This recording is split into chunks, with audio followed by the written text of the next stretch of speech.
Welcome to NTD Newsroom. I'm Fiona G. And I'm Carrie Dunst. President Biden will be in Wisconsin today to announce funding to replace lead pipes. Meanwhile, Trump's running mate, Senator J.D. Vance, campaigns in Detroit, Michigan will have the latest. President Biden cancels his overseas trips to monitor Hurricane Milton. Meanwhile, 2 other hurricanes form in the Atlantic. 3 more officials exit the embattled administration of New York City Mayor Eric Adams, who they are and the circumstances of their departures. 13 states plus Washington, D.C. are suing TikTok, with New York and California among them. They accuse The largest regulated wastewater utility in the U.S. says it was the victim of a cyber attack. The incident impacts 14 million people in 14 states. One Netflix show is having a major impact on tourism in Paris. The show Emily in Paris has inspired visitors from across the globe to get a closer look at the City of Lights.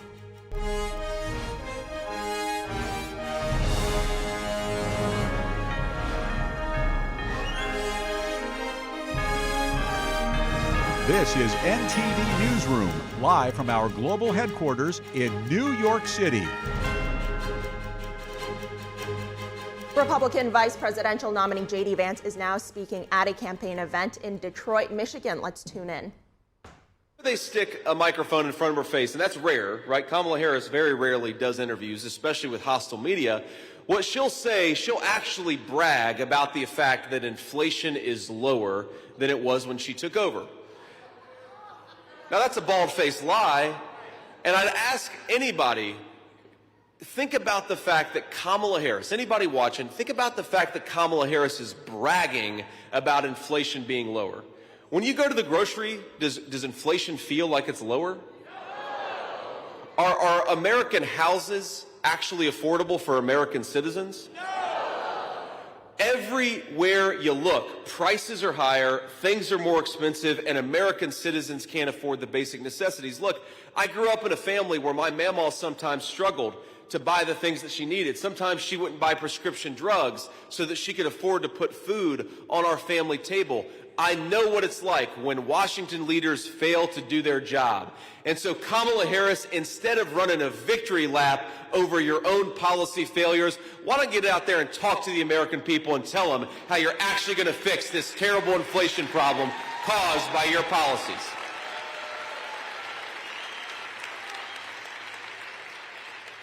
You know, gas prices are up 45% under Kamala Harris. That's just in Michigan. In Michigan, home prices are up 41%. I know we have a lot of parents and a lot of grandparents in this room. Speaking as the father of 3 young children, I would like my kids, when they grow up and move out, and hopefully that eventually happens, but when they grow up and they move out, I want them to be able to afford home ownership in the United States of America. That's a core part of the American dream, right? And we know a lot of our young people right now cannot afford to own a home in the United States of America. Kamala Harris has failed to deliver the basic necessities of an economic prosperity for our citizens. And I think that we ought to say something very simple to Kamala Harris, and Donald Trump's very fond of saying it. You're fired. Go back to San Francisco where you belong. We're getting the president the American people deserve.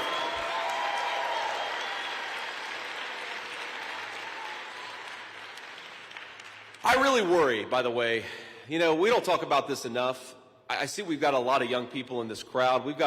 It's great. We've got some great generational diversity in this crowd, and I love that. I love that about our events. But to young people, I want you to be able to own a slice of your own country. I want you to be able to build something, to build some wealth for yourself and for your family.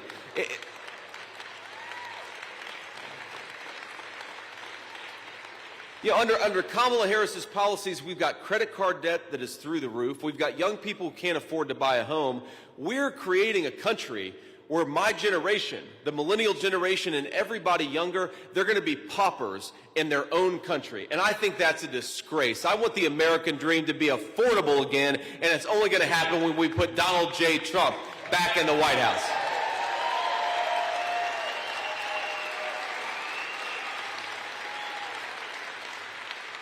My friends, I did not realize this. We are joined by a real celebrity, Brick Suit Man, right here in the second row.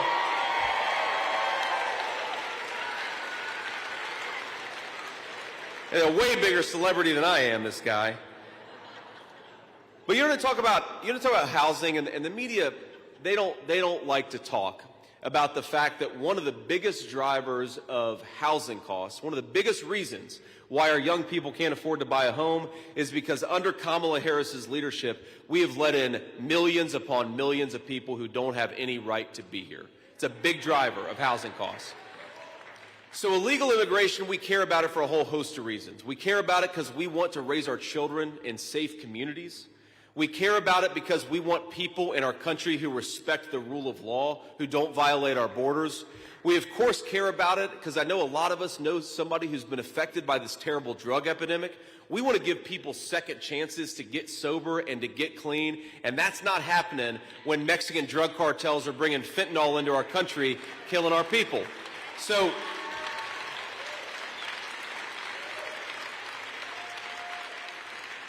we care about the border for all the reasons that we discuss, and there's a lot of them, but something the media just doesn't talk enough about is, think about this. When you bring in, and I think the number is about 25 million illegal aliens that we have in the United States of America right at this minute.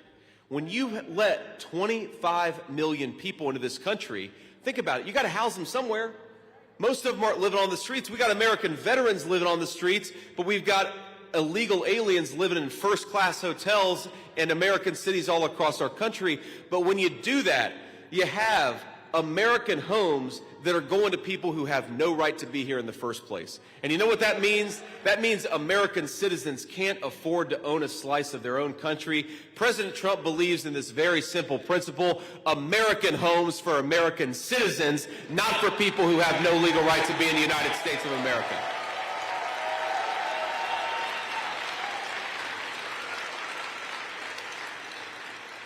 You know something else that happens when you let in too many illegal aliens? Hospital wait times get really big. You know, when I was growing up, that's often how we went to the doctor, is Mamaw would take us to the emergency room.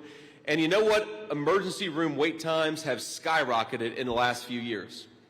So why are we allowing illegal aliens to come into our country and get health care that ought by right go to American citizens? Why don't we take care of our own people and put American citizens first for a change? It's got to stop.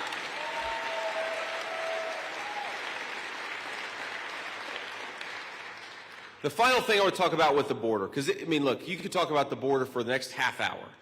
But the other thing that is crazy about the border is, in the state of Michigan, I didn't know this statistic until today, there are 85,000 students in Michigan public schools who are the children of illegal aliens. 85,000. Now think about that. Think about what it does to a poor school teacher who's just trying to get by with what they have, is trying to educate their kids, and then you drop in a few dozen kids into that school, many of whom don't even speak English. Do you think that's good for the education of the American citizens? No, it's not. So what really bothers me is when Kamala Harris talks about the southern border, she talks about how we need to be compassionate to illegal aliens. And I think we're a great country. We can be compassionate, and we ought to be compassionate, but our compassion has to start with our fellow citizens, the people who deserve to be in the United States to begin with.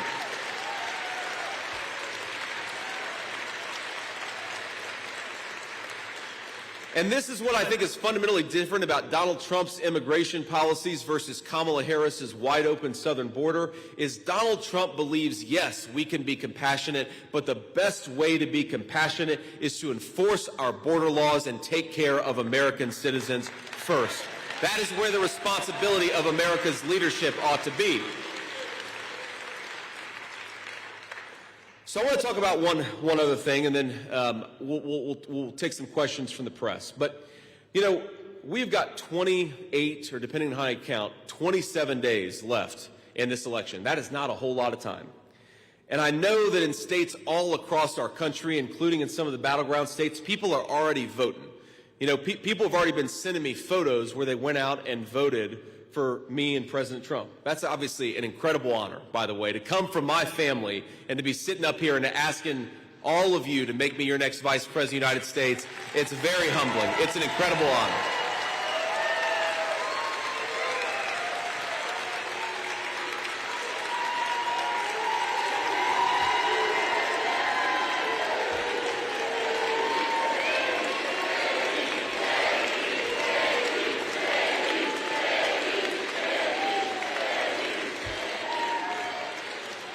Now, y'all are way too kind. I appreciate it. But look, we're going to win this election. I really do believe we're going to win the state of Michigan. We're going to win this election. But we're going to win this election not just to beat the Democrats, as fun as that's going to be. I'm going to really enjoy beating Kamala Harris.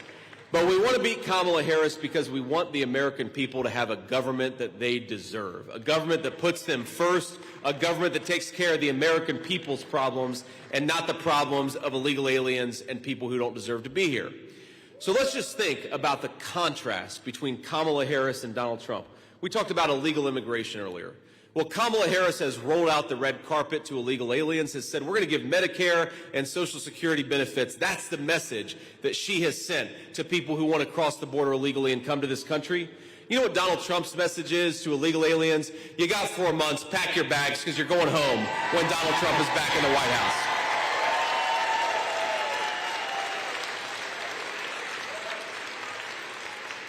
Kamala Harris's entire economic policy is to tax American citizens and to force them to buy things they don't even want to buy that are made overseas.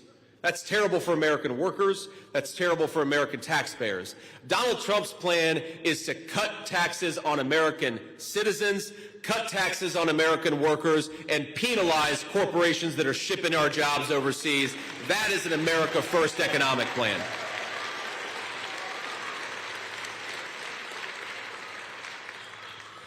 Donald Trump's basic energy policy is drill, baby, drill. And it is a hell of an energy policy because, look, we have got the most bountiful natural resources anywhere in the world. So why does Kamala Harris want to put American energy workers out of business and force us to buy energy from tin-pot dictators all over the world? Let's buy it from our own people, from our own territory, and that's how you build American prosperity.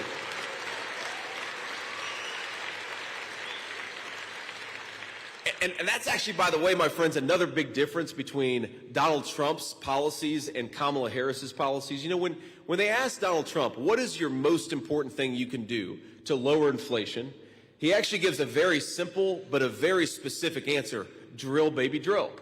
Because energy goes into the cost of everything, right? Think about it. If the truck drivers are paying more for gas, then the groceries they deliver to the grocery store are going to get more expensive. If the truck drivers are paying more for diesel, then they deliver lumber to a job site to build a house. That means housing is going to get more expensive too. And of course, we know, ask any manufacturer, one of their biggest costs is the cost of energy. So you lower the cost of energy, you create good jobs, you create great prosperity, and you bring down the cost of goods for everyday American citizens. It is a win-win economic policy. It is the smartest and most important thing we can do.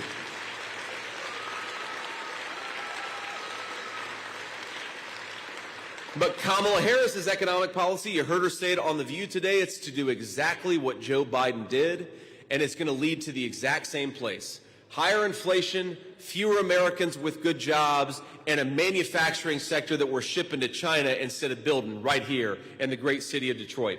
That is a lose-lose economic plan, and I think we ought to have the win-win economic plan of Donald J. Trump.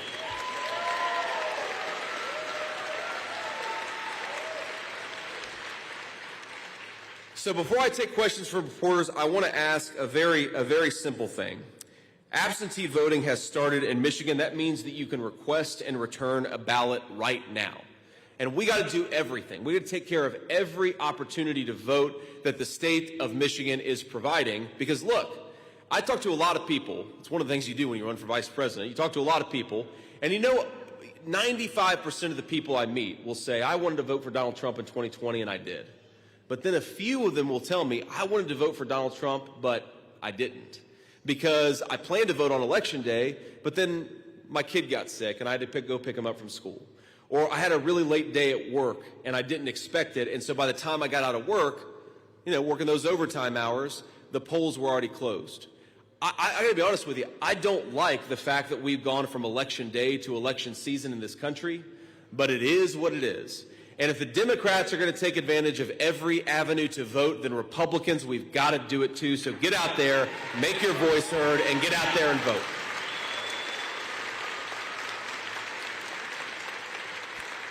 There's a website I want you to take down. I'm going to ask you to do two things here. Number one, take down this website, swampthevoteusa.com, swampthevoteusa.com. On that website, you can check your registration, you can check your polling location, you can make sure your registration is up to date. That is a very good resource for you to use. The other thing I want you to do is I want you to take out your phone and take a photo right now. You can take it of you and your friends at this event. You can take it of me up here on the podium. This is making the Secret Service very nervous, by the way, so please move slowly, my friends. But here's the thing. We're never going to have the power of the dishonest national media behind us, but we do have people power. We can talk about why we're voting for Donald Trump, and we can do it in our capacity as citizens of this country. So I'm sure you all have some social media, or maybe you just text, whatever you do, email, text, put it on X.com, put it on Facebook, put it on Instagram. Just say why you're voting for Donald Trump for president. Because if every single person does that, and 100 people see what you put out there, then that means thousands upon thousands of people are going to hear the truth about Donald J. Trump and not the dishonesty from the media. That is the biggest and best thing that we can do.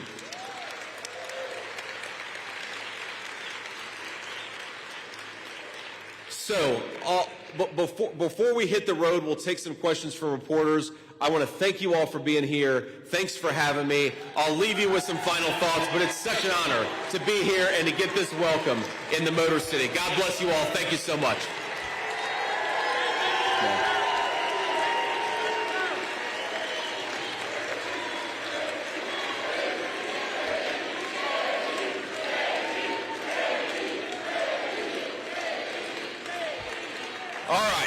All righty. So let me take a few questions from reporters. I'll answer them, and then we'll have to hit the road. But we got a microphone. I'm sure we're passing around over there. Yeah, go ahead.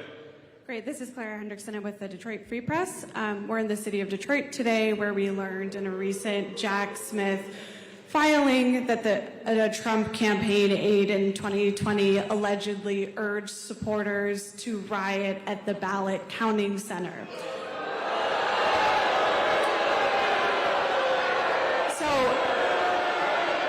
I want to make sure that the senator can hear my question, which is, would you discourage the campaign from engaging in that behavior and from Trump supporters in engaging in chaotic scene? So let me answer that question a few different ways. So first of all, of course we discourage rioting. We do not riot. Nobody in this room and nobody in this movement is going to riot.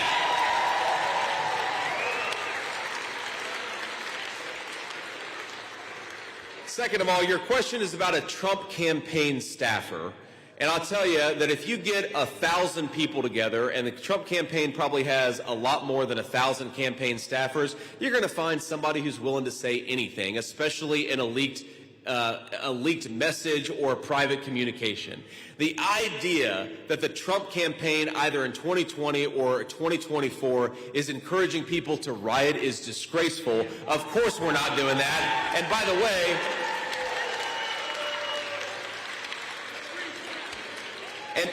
the way, these fine people are law-abiding citizens who work and pay their taxes. They're not going to riot no matter what anybody says to them.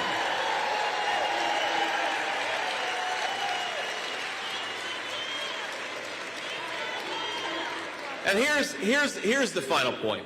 I think it's interesting that the media is so focused on a random message from a random staffer in 2020. If you want to talk about rioting, let's talk about the summer riots of 2020 that killed 20 people that the media seems uninterested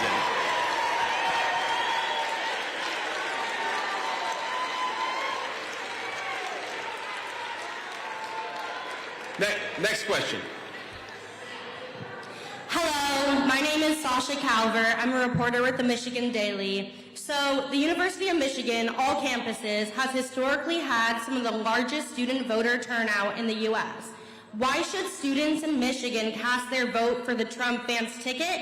And additionally, how will your administration support students, specifically concerning gun violence, where you have rejected calls for tougher gun laws and bans on bump stocks?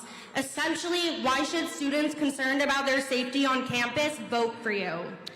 Yeah, so the first, let's be honest here. I don't know if a Ohio State graduate is the best messenger to University of Michigan students. So I hope.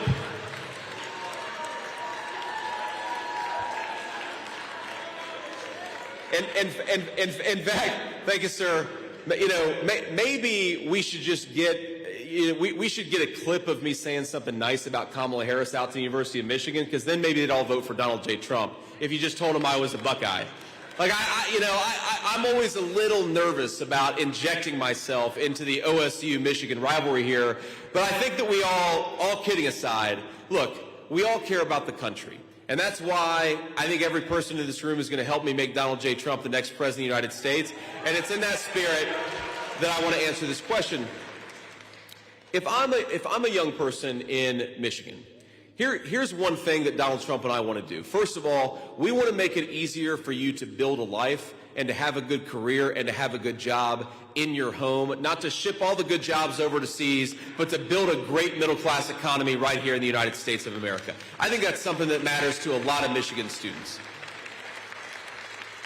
I think a second thing that matters to Michigan students is I don't want young people in this country to be permanently indebted because we built an economy that turns American citizens into paupers in their own country. I want them to be able to own a home, build some wealth for themselves, and start a family right here in the state of Michigan and do it. And do it because we've got smarter economic policies that are going to allow them to thrive. Michigan students, people who are, meaning at the University of Michigan and all across the state, because I know there's a lot of great universities in the state of Michigan, we are turning an entire generation of American young people into folks who don't have enough money to own anything. That is a terribly destructive direction for this country to go in. Donald Trump and I want you to be able to own a slice of your own country, and we're going to pursue economic policies that make that possible. That's what we're going to fight for every single day. And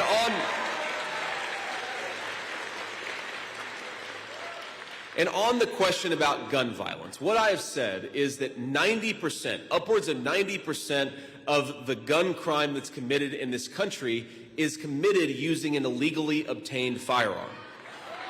So my point is, making it unlawful to own that gun has not stopped 90% of these gun crimes. So what we've got to do is take some common sense security measures. And I think the best way to reduce gun crime in the United States of America, I think this is a statistical fact, is to lock up people who are committing violence against their fellow citizens. That's the most important thing.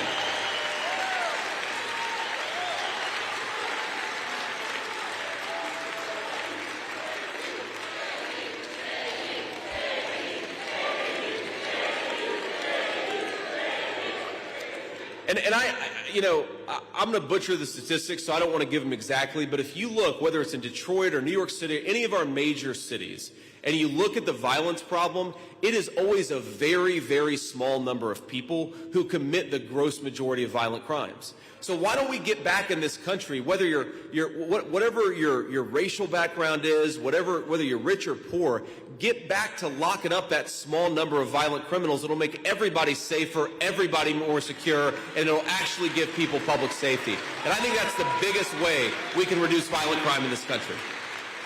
Thank you. Next question. Senator Vance, Ken Coleman from MichiganAdvance.com. Detroit is 77% African American. The state is 14% African American. Why should African American Michiganders vote for the Trump Vance ticket? Well, we've got a great number of Black Americans in this crowd right now. They could probably answer that question better than I could, but.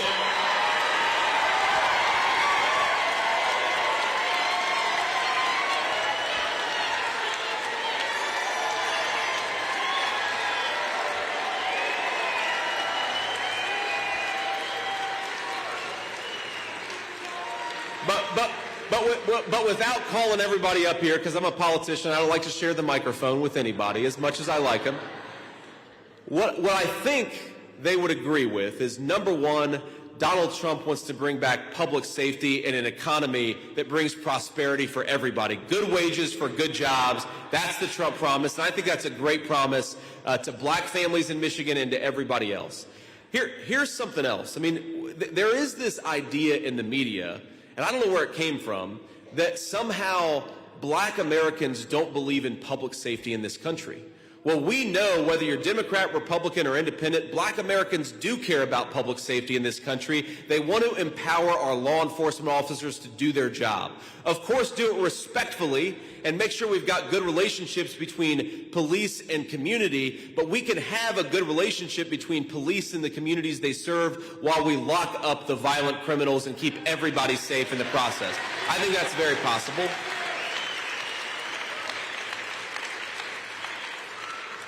And look, I mean, the story of black Americans, especially in the city of Detroit, is actually very similar to the story of Appalachian white Americans who came from West Virginia, Kentucky, Tennessee. We moved to places like Detroit, black and white together, because there were good jobs for people who were willing to work hard and play by the rules.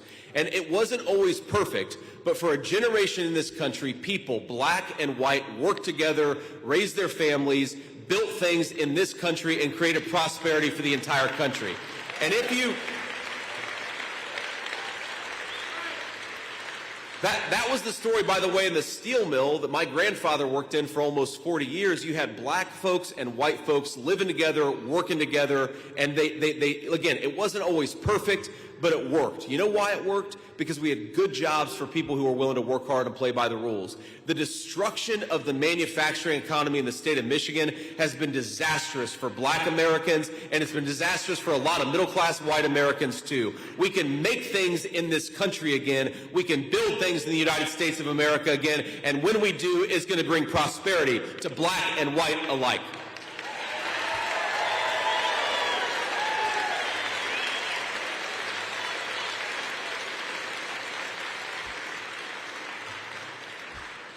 Next question. Is it on? Good afternoon, Senator Vance. My name is John Enoch from Avante Moda Magazine, and I'm a member of the local independent media here in Detroit, so hopefully I'll get a little safer reception. I'm a native Detroiter, and I think Michiganders are really worried about a lot of things during this election cycle, and I think a couple that I hear all the time is they're very nervous about their First Amendment and their Second Amendment rights.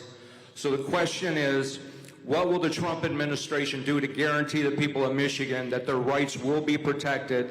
And what's your view on those amendments? And then also, to what extent should social media companies, if any, be able to moderate and control what people say online if it's legal? Yeah. So let me try to answer that question as completely as I can. Number one, I love the First and Second Amendments. There's a reason they're number one and number two is because they're the most important. But, you know, you go back to the question the gentleman asked earlier about black Americans and particularly what black Michiganders have to gain from a Trump presidency. And if you look at the censorship and the vaccine mandates, the idea that you should be fired from your job for speaking your mind, that fell oftentimes hardest on black Americans as much as anybody else, because it was often black Americans who were going on and saying, well, wait a second. You know, why, and again, this is everybody, but it was happening a lot in the black community. Why are we forced to take this shot in order to earn a living and provide bread for our children? Why are we being silenced by some of the biggest corporations in the United States of America? I think that affects everybody, but your question about technology companies, the biggest threat to the First Amendment in the United States of America is big technology companies who are trying to silence Americans for speaking their mind, and the Trump campaign and the Trump presidency, we've got no use for it. And you asked about the Second Amendment. Look, we believe in the Second Amendment. We believe that people ought to be able to keep their families and their children safe. And it's that simple. And I think there is a big difference between the Kamala Harris campaign. Kamala Harris has explicitly endorsed gun confiscation. Donald Trump has explicitly endorsed the Second Amendment of the U.S. Constitution. I'd rather be on that side.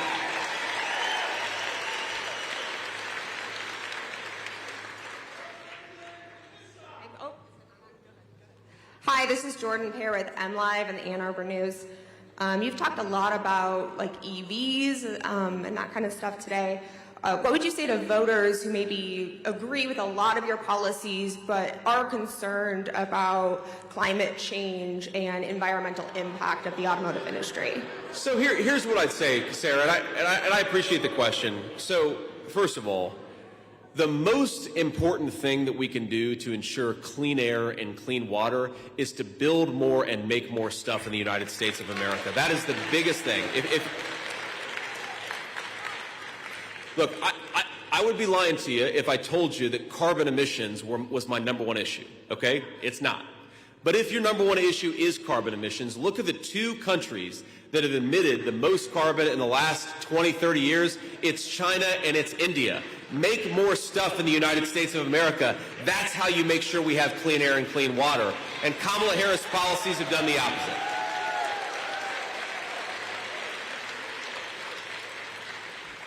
The other thing I'd say to folks who are worried about the environment is look, I'm worried about the environment too, but here's what I really worry about. I worry about our food supply. Like, what has gone wrong with our food supply that we have got an obesity epidemic in this country unlike we've ever seen in the history of the world? That really worries me. What are we putting, we have all of these weird childhood diseases that we did not have 3 decades ago, 5 decades ago. Does that suggest that we're putting too much weird stuff in our water or too much weird stuff in our food supply?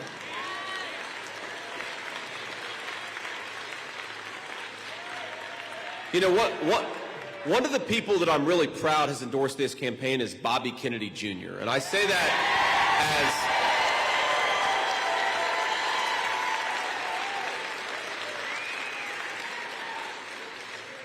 as somebody who was raised by blue-collar Democrats, right? The people who would have been Democrats in the 60s and 70s in this town, those folks have been abandoned by Kamala Harris's Democratic Party.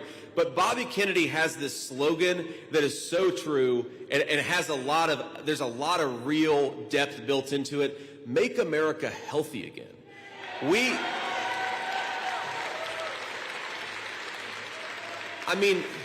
You look at our young people, we have skyrocketing rates of mental health problems in the United States of America. We use 5 times as much antidepressants as some of our peer countries in the world. Why are Americans 5 times as depressed as some of these other countries? I think it suggests that we've got to do a better job at real environmental protection, not the fake Kamala Harris environmental protection, which apparently the only thing it means is ship all of our jobs to China. Let's make Americans healthy again. Let's make our water cleaner and our air cleaner, and that's something Donald Trump and I believe in. All right, that right there was Vice Presidential nominee for the Republican Party, J.D. Vance, speaking to a crowd in Detroit and Michigan. A lot said there, a lot of emphasis on inflation and the environment as well. That's right. Yeah, he definitely went deep into all the various aspects of the economy, how illegal immigration is also a big part of the economic woes of the country, drawing contrast between Trump's platform as well as Harris's platform. And then he got some laughs by talking about how he's an Ohio State alumni addressing the crowd in Michigan. That's right, a little bit of humor there. All right, moving on, we are checking in on the 2 presidential nominees' campaign activities today. Former President Trump will be in New York. He'll join a virtual town hall. That's right. The town hall is led by former independent presidential candidate Robert F. Kennedy Jr., titled Make America Healthy Again. The event is set to focus on health care and starts at 8 p.m. Eastern. And we are still talking about the presidential campaigns. We are now joined by Jeff Crouere, political analyst and host of radio and TV show Ringside Politics. Jeff, thanks for joining us. Let's dive right in here. Let's talk about these swing states, specifically Wisconsin and Michigan. Now, we just saw there, Vance is in Michigan, evidently. Trump was back in Butler, Pennsylvania over the weekend, where, if anyone has forgotten, he was shot back in July. Now, what are we seeing from the Republican Party in terms of strategy right now? Well, they're pulling out all the stops. You have, Elon Musk doing what he can to get new voters to the polls. You have, as J.D. Vance mentioned, and it was just reported, Robert F. Kennedy Jr. Trying to expand the base, talk about health issues, talk about issues that might be more important to maybe some non-traditional Republican voters. So they're trying to reach those voters that maybe don't normally vote Republican. They're going to need those type of voters in these swing states, Michigan, Wisconsin, and of course, Pennsylvania. Just before coming on with you, I got the latest polls.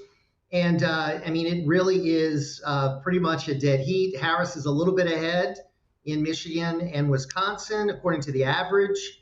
And Trump maintains a very slim margin in Pennsylvania. So we are basically tied everywhere around the country. It is very, very tight. Such a tight race, and those swing states are so important. Now, Harris was in Flint, Michigan a few days ago, speaking on jobs and manufacturing, and then we saw her a few days before that in Wisconsin. So same question here. What do you see the Democrats doing right now in terms of strategy in those two states? Yeah, what they're trying to do, of course, is to say that, hey, look at all the progress we've made in recent weeks. We stemmed the flow of illegal migrants into the country. We have good job numbers that just came out. Interest rates are going down. We got inflation going down. So their message is, stick with us. Things are going in the right direction. Don't take a chance on Donald Trump. He's going to bring back tariffs, and he's going to do things that are going to harm, our trade posture and our economy, our relationship with allies. And of course, Trump is going to say, things might be looking good now, but it's been 3.5 years of very tough economic times. Remember what I did prior to the pandemic. And, both candidates have their message. And I really think the economy is the number one issue. I think people are going to vote on who they think is going to be able to give them better economic times ahead, because so many people are struggling right now. Even with these improvements we've seen in the inflation rate and interest rates, the numbers show that the economy by far is the number one issue because people are hurting still. Yeah, Jeff, economy really is such a big issue this election season. But of course, another big issue is the Middle East. Yesterday, we saw all these commemoration events for the October 7th attack on Israel, including Harris and her husband planting a pomegranate tree to commemorate the day. Now, there has been this divide we're seeing in the Democratic Party over these Middle East conflicts. So how has Harris been balancing this? Is her approach successful among her voters? It's been very difficult for Harris because there is a wing in the Democrat Party that is anti-Israel, very strongly aligned with Palestinians and even Hamas. So you've seen these protests against Israel ever since October 7th of last year, and those are really far-left Democrat voters. So she wants to keep them on board. She wants to make sure she shows support for Israel, but not Benjamin Netanyahu. If you saw in a recent interview, she said, we're allies with Israel, but she didn't call Benjamin Netanyahu an ally. So that's a fine line she's walking. She's got to bring on these people that are on the far left, make sure they don't vote for Jill Stein. A lot of them say they are. Try to keep the, of course, traditional Jewish bloc of voters that Democrats have and be able to, eke out a victory. It's going to be tough in Michigan, where you have a high percentage of Arab Americans that are going to be voting, and many of them are not happy with the policies of the Biden-Harris administration after the attack last year in Israel. So she's got a difficult road for President Trump. It's just more of a strong pro-Israel message that he's conveying. Yeah, fine line there indeed. Now, looking at Trump, same question here. There's also a difference of opinion among Republicans about how to approach these current foreign wars. So we have the Middle East and, of course, Russia, Ukraine. And some, they believe in less or no aid and this more isolationist approach. So how do you think Trump is handling this with his base? Right. And that you really hit it. You hit the nail on the head. That is the challenge, because he wants to keep those more hawkish Republicans on board, the ones who believe in the robust military presence overseas, with the growing isolationist wing in the Republican Party. So what his message is that, elect me, we'll have a robust military. We are going to project strength, but we're not going to get into wars because weakness invites wars, not strength. So he's talking about building the military. He's talking about getting rid of the Russian-Ukrainian war in short order. So he's talking about diplomatic solution there very quickly. And that puts him at odds with some Republicans who want robust support for Ukraine. So he's going to be, if he's elected, his diplomatic skills will be put to the test immediately to see if he can bring about an end to the Russian-Ukrainian war, which has been raging since February of 2022, and so many have died. So that is his challenge. And so far, I think he's crafting a message that seems to be keeping the Republicans behind him, except for some of the high-profile defections we've seen with specifically Dick and Liz Cheney. All right, Jeff, let's pivot here and talk about the candidate's media strategy. Now, Harris, she was on the Call Her Daddy podcast, quite popular among younger people. Walz was on Jimmy Kimmel, also very prominent in pop culture. What's the strategy here? Well, both of them are sort of appealing to their bases. Harris and Walz are going on friendly forums. They're not going on forums which are going to really push them too much. Walz did go on Fox News Sunday and got some pushback over a lot of issues. He did, of course, do some of these more, let's say, softball type interviews that I think the Democrats have been doing. Interestingly, Harris sort of had a hard time on 60 Minutes, where she did get some tough questions about issues such as the border. Donald Trump didn't appear on 60 Minutes because he's demanding an apology for what they said about the Hunter Biden laptop 4 years ago. So it was just Harris on that program. So I think you're going to see all these, base interviews where the Democrats are going to try to fire up their base, go on programs that are very supportive, and then Trump and Vance are going to do the same thing, try to get their base energized, and then we'll see which kind of programs are more attuned to that middle block of voters, that very small group of undecideds that will determine the election. Yeah, much more packed media appearance schedule for the vice president there in this last leg of the race. And we have been seeing former President Trump speaking a lot to the media all throughout this election cycle. Now, President Biden, he's also been attending more events in the past few days. Do you see this at all being impactful to the race? Really quick before we leave here. I think it's going to be a challenge because Harris wants to distance herself some from Joe Biden, and Joe Biden keeps going out there and says that Harris is on board with everything that he's done. So some of the more unpopular things of the Biden administration, Harris wants to sort of create some distance. That's hard to do when Biden is out there so aggressively. I think Harris, if you had her honestly answer the question, she would say she'd prefer Biden not do as much over these next few weeks and let her have the spotlight, not Joe Biden. But we'll see. We'll see how much Joe Biden does. Jeff Kerr, absolutely right. We will see. We are only 28 days away from November 5th. Very exciting time.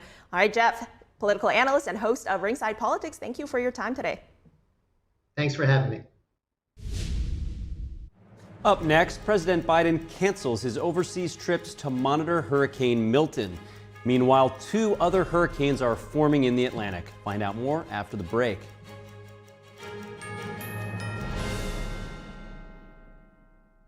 Hi, I'm Susan Lucci. I never thought about heart disease until I had my own heart event. I had heard many times that heart disease is the #1 killer. It went in one ear and out the other, frankly. I never had a health issue. I felt this slight pressure on my chest, just slight. But a few days later, while shopping at a boutique, that pressure returned, much stronger. By the time I got to the ER, the doctor decided to give me a CAT scan. He said, "I don't think you understand. You are on the verge of a heart attack."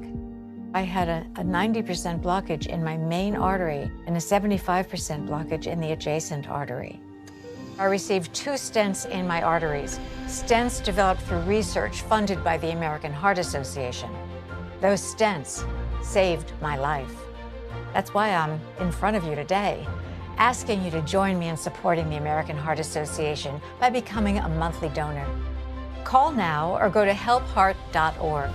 For only $19 a month, just 63 cents a day, your support now can help save your life or the life of someone you love. With you by our side, together we'll keep fighting this battle.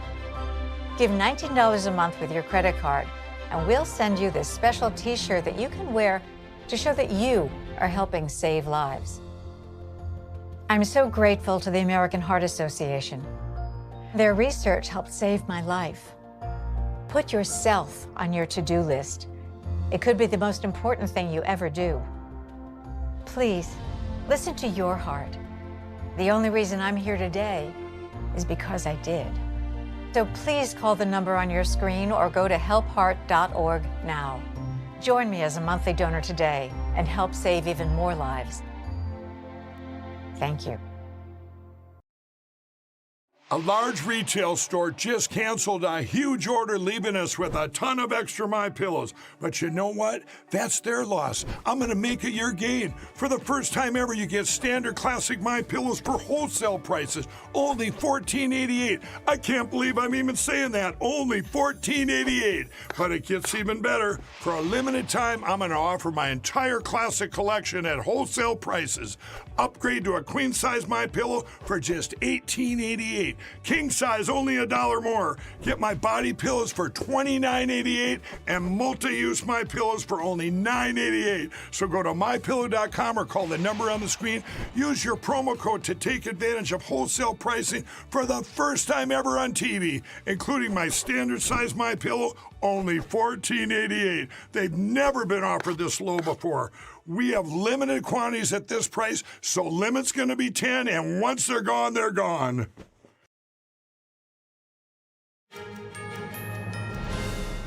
Welcome back. President Joe Biden is now making an announcement on replacing lead pipes in Wisconsin. Take a look. I tell you, you're one of the best mayors, pal. You really are. Our great administrator of the U.S. Environmental Protection Agency, Michael Regan.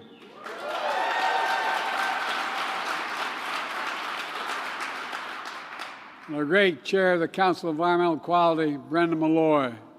Brenda, where are you? She's out there somewhere. We're here today because we're finally addressing an issue that should have been addressed a long time ago in this country. The danger that lead pipes pose to our drinking water. For too long, local communities have known how important it was to deal with this problem. It hadn't been given the national priority it demanded, though. I'm here today to tell you that I'm finally insisting that it gets prioritized, and I'm insisting it get done.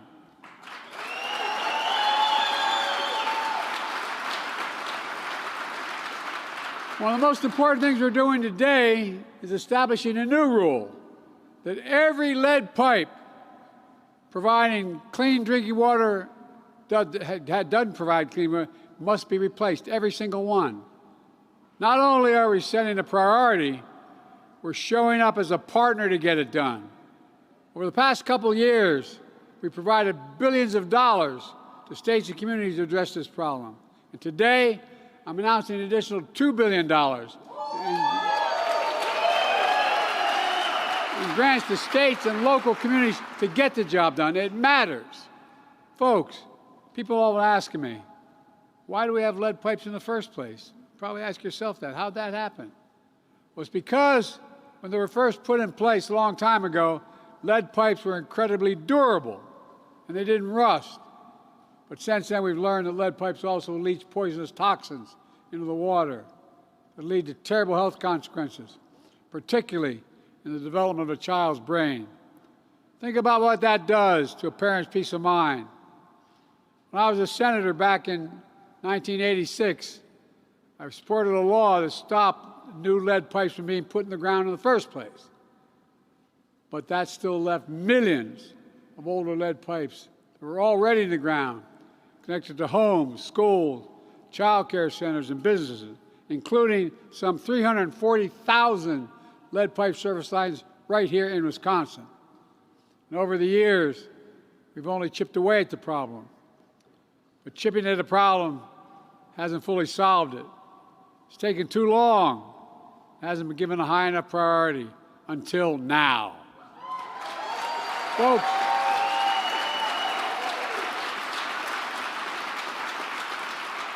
as Kamala would say, this is the United States of America, for God's sake. There's no safe level of lead exposure, period. None. The only way forward is to replace every lead pipeline and connect the American people to clean water. No alternative. That's why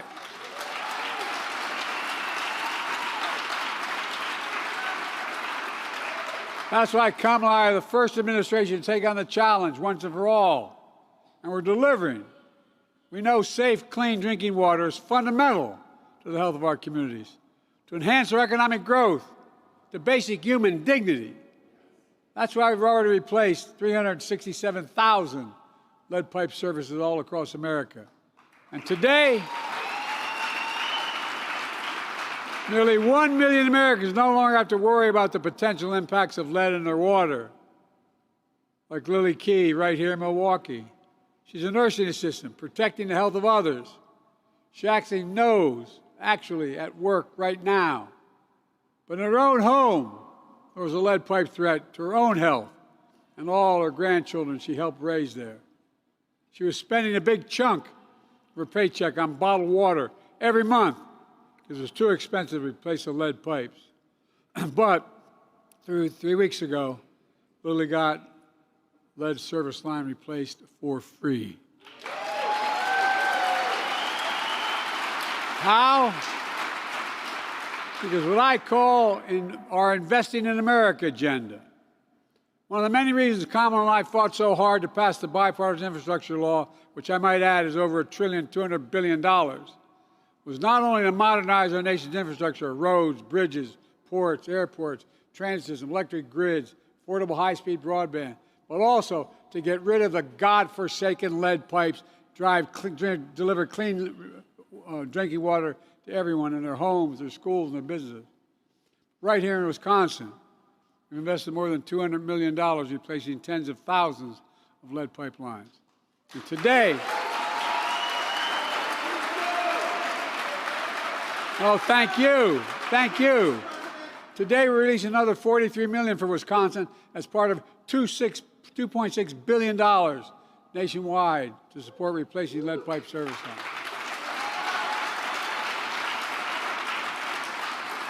While the federal government can't do it alone, we're providing the single largest investment ever to team up with states and cities to get the job done together. And I mean team up at every level.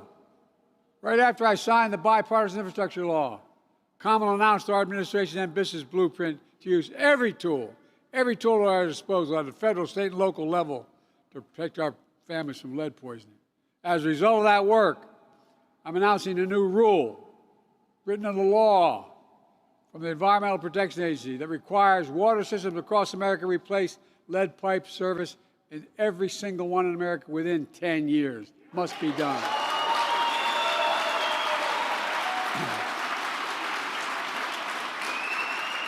I want that rule in the law no matter who's president. It matters.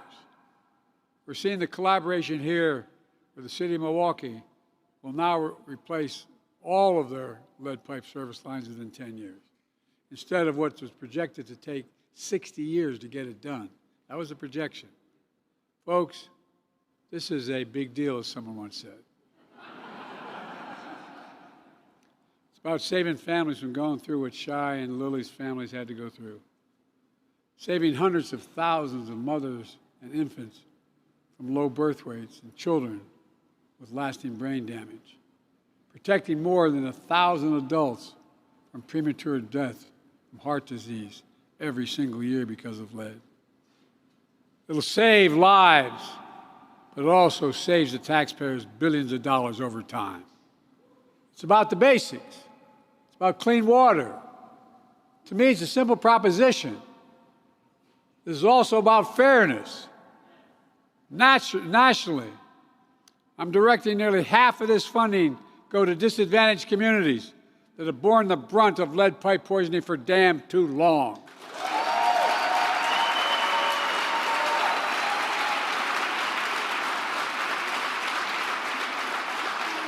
Studies show communities of color have been the hardest hit. One study showed black children were at least 2 times more likely to have elevated levels of lead in their blood than children of other racial groups. We have an obligation to make things right. Like all major investments we're making in the environment, it's also about creating jobs, good-paying jobs, many of them union jobs for laborers, plumbers, pipe fitters, like Alfonso. That's why my administration is bringing together the city of Milwaukee's local unions, educators, employers to create an Invest in America workforce hub right here in Milwaukee.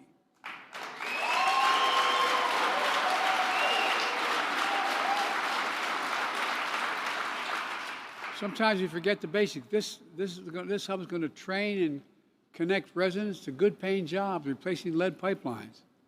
It will create new registered apprenticeships, helping everyone, including women and people of color, to access these jobs with good pay and benefits for themselves and their families. We're also using the power of example as a global leader, helping replace lead pipes around the world. Last month, at the United Nations, I was proud that my wife Jill and our international aid agency, USAID, brought together 26 nations, funded primarily through philanthropy, to launch a coalition to end childhood lead poisoning, poison that kills more people in developing countries than HIV, AIDS, and malaria combined. Folks, replacing lead pipes is just one piece of our nation's most ambitious clean water agenda ever. We're upgrading outdated...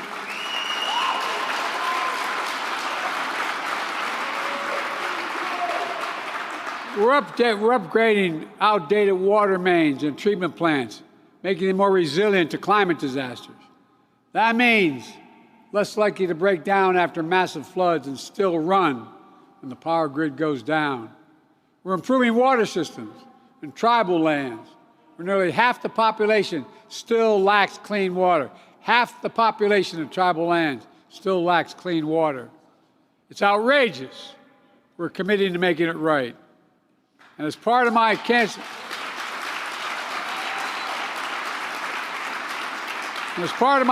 moonshot initiative to end cancer as we know it, we're detecting and removing so-called forever chemicals, referred to as PFAS. These are chemicals that are found in many everyday products, but are unsafe and shown to contribute to cancer and other health conditions. We set the first ever drinking water standard to protect 100 million Americans from PFAS, including folks all across Wisconsin. Folks, what's the government for if it cannot protect the public health?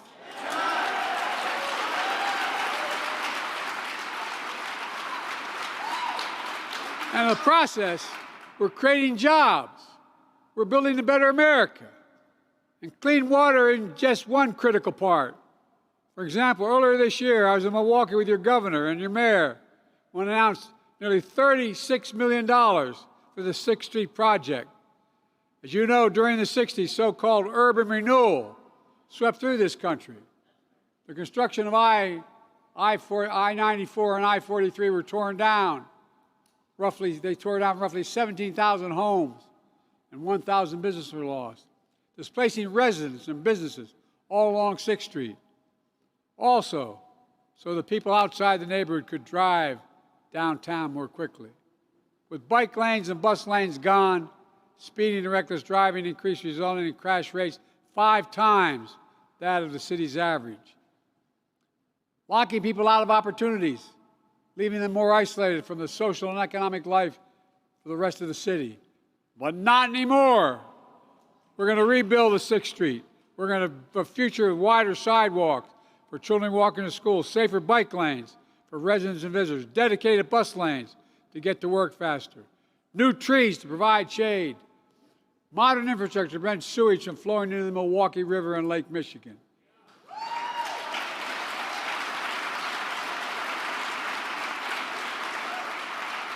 And making it easy for historic Black communities in the North and Latino communities in the South to access jobs, schools, and entertainment opportunities in the city and around the Central Hub. This will be life-changing. The bottom line is, I said I'd keep my commitment to insist that all communities have access to investments that improve safety and security in their neighborhoods. And that's what we're doing, giving everyone a fair shot. My dad would say, leaving no one behind.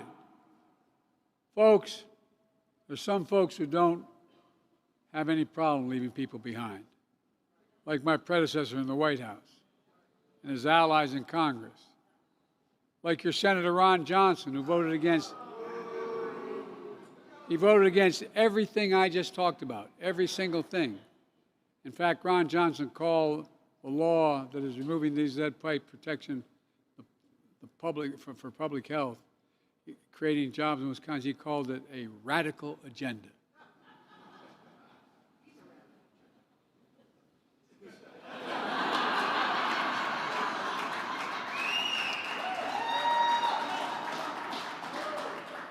I'm going to restrain my Irish side here. I don't think there's a damn thing radical about protecting kids from lead poisoning.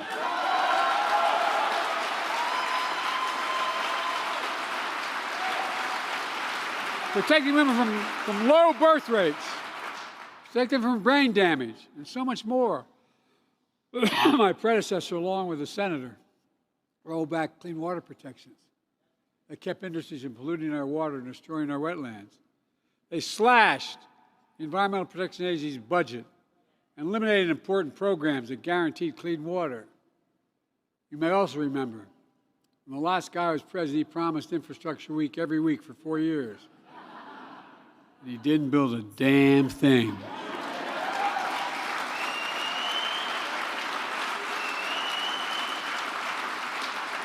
Folks, in plain talk, we can't go backwards. We have to keep moving forward. Protect the health and well-being of our families, our communities, and our country. And in the process, growing our economy and creating good paying jobs. We can't wait any longer. Folks, let me close with this. When folks see shovels in the ground on all these projects that protect people's lives, put people to work, hope they feel what I feel, pride. Pride in their hometowns making a comeback. Pride in America, that we can get big things done when we work together. I've never been more optimistic, and I mean this from the bottom of my heart. I've never been more in my whole life, been more optimistic about our nation's future. We just have to remember who the hell we are. We're the United States of America. And there is nothing beyond our capacity when we work together. So let's keep working together and get it done. God bless you all, and may God protect our troops. Thank you, thank you, thank you.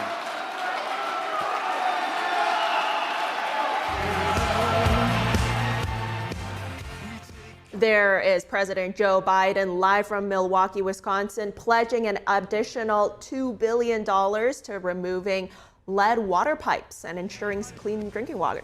Indeed, yes. He is in the battleground state of Wisconsin, and he cites facts such as black children are 2 times more likely to be exposed to lead poisoning than other ethnicities, and touting the accomplishments of his administration and to stay with Kamala Harris and contrasting himself from Trump. Moving on. Coming up, we'll have the National Highway Traffic Safety Administration is investigating complaints about juice box residential electrical vehicle chargers. That's right. This follows reports of fires and electrical malfunctions as the manufacturer leaves the market. We'll have that and more, so stay tuned.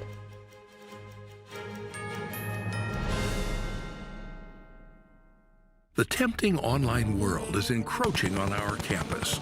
Is unplugging cables and confiscating phones the solution to protect our children? No, we just need a clean multimedia platform.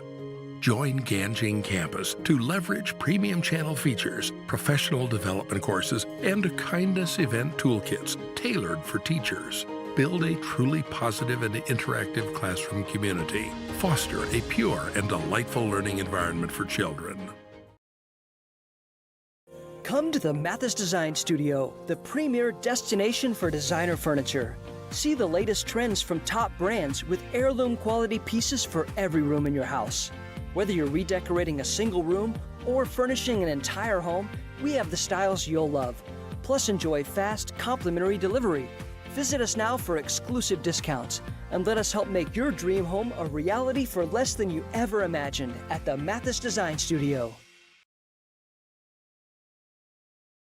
Is deep sea fish oil really healthy? Due to pollution in the oceans, most fish contain heavy metal elements and radioactive substances. That's why it's so important to choose a pure source of omega-3. Puritang Green Vegetable Omega-3 is made from purslane and perilla seeds, which are rich in nutrients and minerals, especially vitamins A, D, E, calcium, and iron. With natural processing and no harmful chemical additives, it has more than 90% concentration of omegas 3, 6, 7, and 9. It effectively improves brain power and is beneficial to the heart's health. Puritang Omega-3 does not smell of fish and contains no pollutants, so both adults and children can safely and easily consume it over a long period of time. Puritang Green Vegetable Omega-3. Greener, healthier, and more effective. Visit puritang.com to learn more.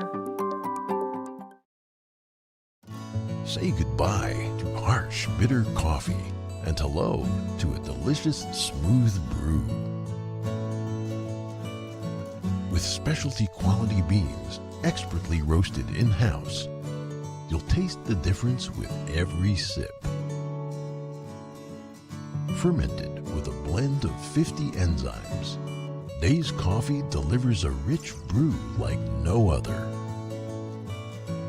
Made with the highest grade specialty beans available, you're sure to taste the difference. Elevate your morning with Days Enzyme Fermented Coffee.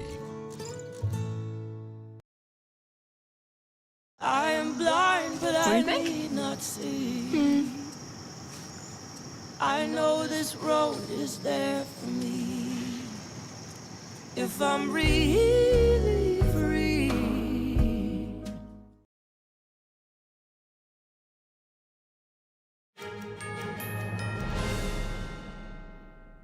Welcome back to NTD Newsroom. Vice President Kamala Harris wants to expand Medicare benefits to cover at-home senior care. She mentioned the proposal during an interview on ABC's The View. NTD correspondent Jason Blair reports.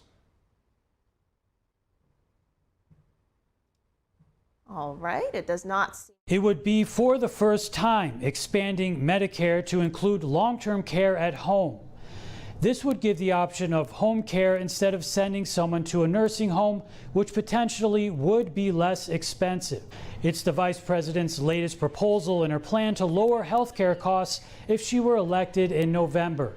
Harris described her own experience with caregiving while on ABC's The View on Tuesday, saying that she took care of her cancer-diagnosed mother. Harris and Walz are in the middle of a media blitz this week. Harris sat down with Bill Whitaker on 60 Minutes for an interview which aired on Monday night. Many are calling it the toughest one the Democratic nominee has done so far, with Whitaker pressing Harris on some key issues like immigration. The CBS journalist asked Harris if it was a mistake to loosen the border policies as much as she did. So CNN announced that Harris and Trump have until Thursday, October 10th, to agree to a second debate hosted by the network. CNN sent both candidates invitations on September 21st. So far, Harris has agreed and Trump has not responded. Trump also has publicly stated that he will not do another debate before the election. Early voting in Arizona starts on Wednesday and mail ballots go out. Harris is planning a campaign event on Thursday in Phoenix, the day after, where, according to her campaign, she will rally up people to get out and vote. Reporting in Washington, D.C., Jason Blair, NTD News. Vice President Kamala Harris faced a range of questions in a 60 Minutes interview that aired yesterday. She addressed her economic plans, handling Russia, and immigration policy. In the pre-taped interview, Harris was asked to clarify her shifting positions on fracking and Harris emphasized that Congress must act to address border security. On Ukraine, she said she wouldn't meet with Russian President Putin without Ukraine at the table. She stressed that Ukraine should have a say in its future. The vice president sidestepped the question of supporting Ukraine's NATO membership, instead saying she would address the situation, quote, if and when it arrives. The interview is part of Harris's media blitz, which includes appearances on popular shows like The View and podcasts.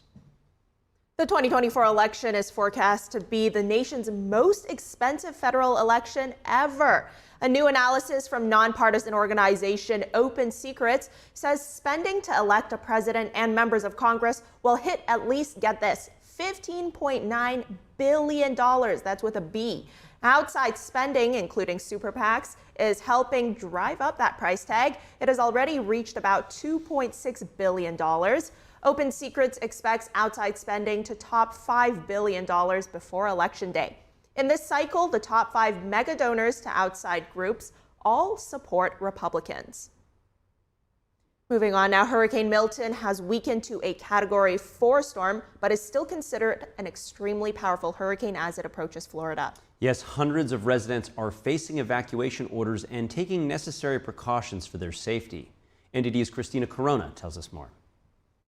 Milton intensified Monday with sustained winds reaching 180 miles per hour. By Tuesday morning, those winds had dropped, still classifying it as a powerful Category 4 storm. As of early Tuesday, the storm was approximately 520 miles southwest of Tampa, moving at 9 miles per hour and maintaining sustained winds of 150 miles per hour. President Biden announced that he has received updates from senior administration leaders overseeing the preparedness efforts for Hurricane Milton and continued efforts on Hurricane Helene. He noted that this storm could potentially be one of the worst Florida has experienced in a century. I've directed this team to do everything it can to save lives and our communities, help our communities before, during, and after these extreme weather events, and that's being done. Mayor Ken Welch of St. Petersburg, Florida, provided an update on the serious dangers posed by the storm. There will be extremely high winds with this storm. We're expecting winds of over 100 miles per hour, winds we did not receive with Hurricane Helene. We're also expecting to receive between 10 to 15 feet of storm surge. That is an unprecedented level of storm surge and is twice the level of Hurricane Helene's surge.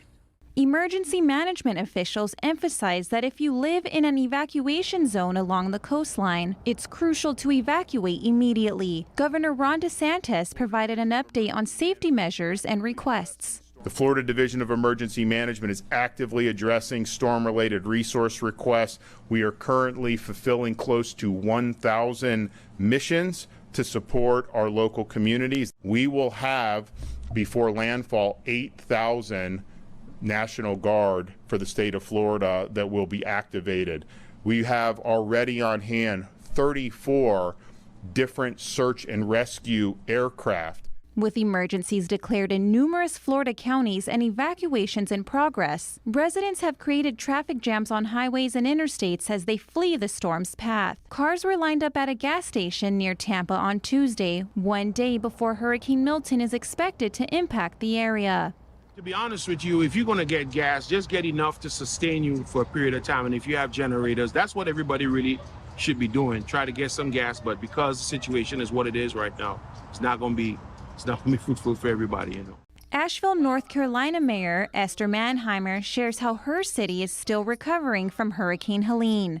Well, things are a little bit better in terms of getting street lights back on and certain functions of the city, but we still have a lot of people without water to their homes because our water system is still out of commission, and we have a lot of folks that still don't have power or communication connection.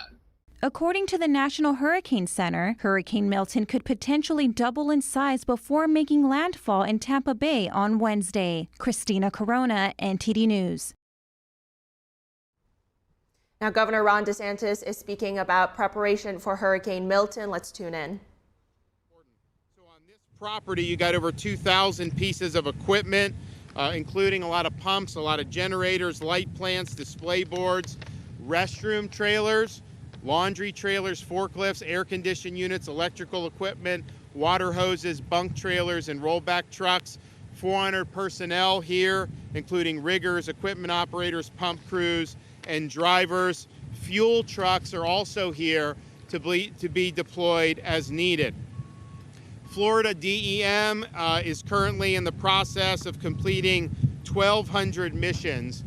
So far, you're looking at deploying hundreds of thousands of shelf-stable meals, hundreds of thousands of water bottles, hundreds of thousands of sandbags, a lot of tarps and a lot of generators, and many other things. And so that is being resourced to the counties.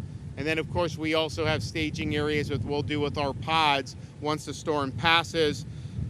We have utilized flood protection devices in areas to protect against storm surge.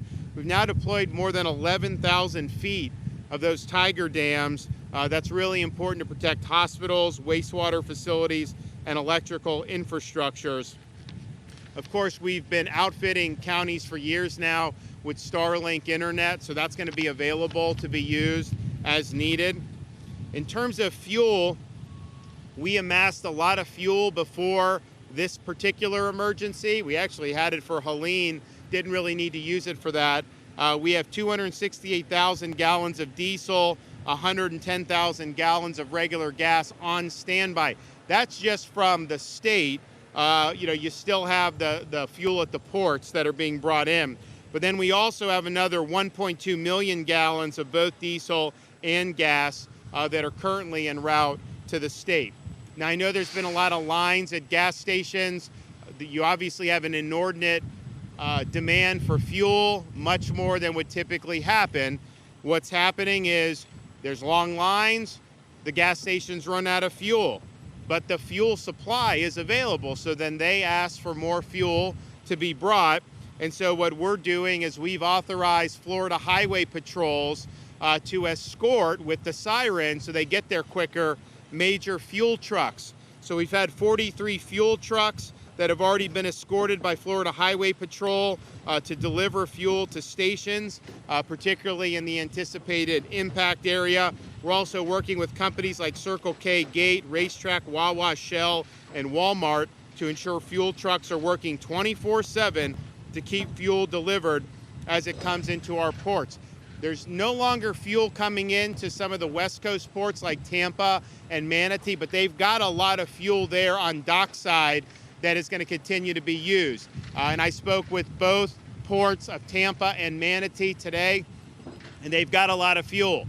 So that's continuing to happen. And then fuel has been coming into East Coast ports. That's probably going to stop soon. Maybe it's already stopped now. But again, there's a lot of fuel that's on hand that can be brought out on the dockside, and that's what we're looking to continue to see happen.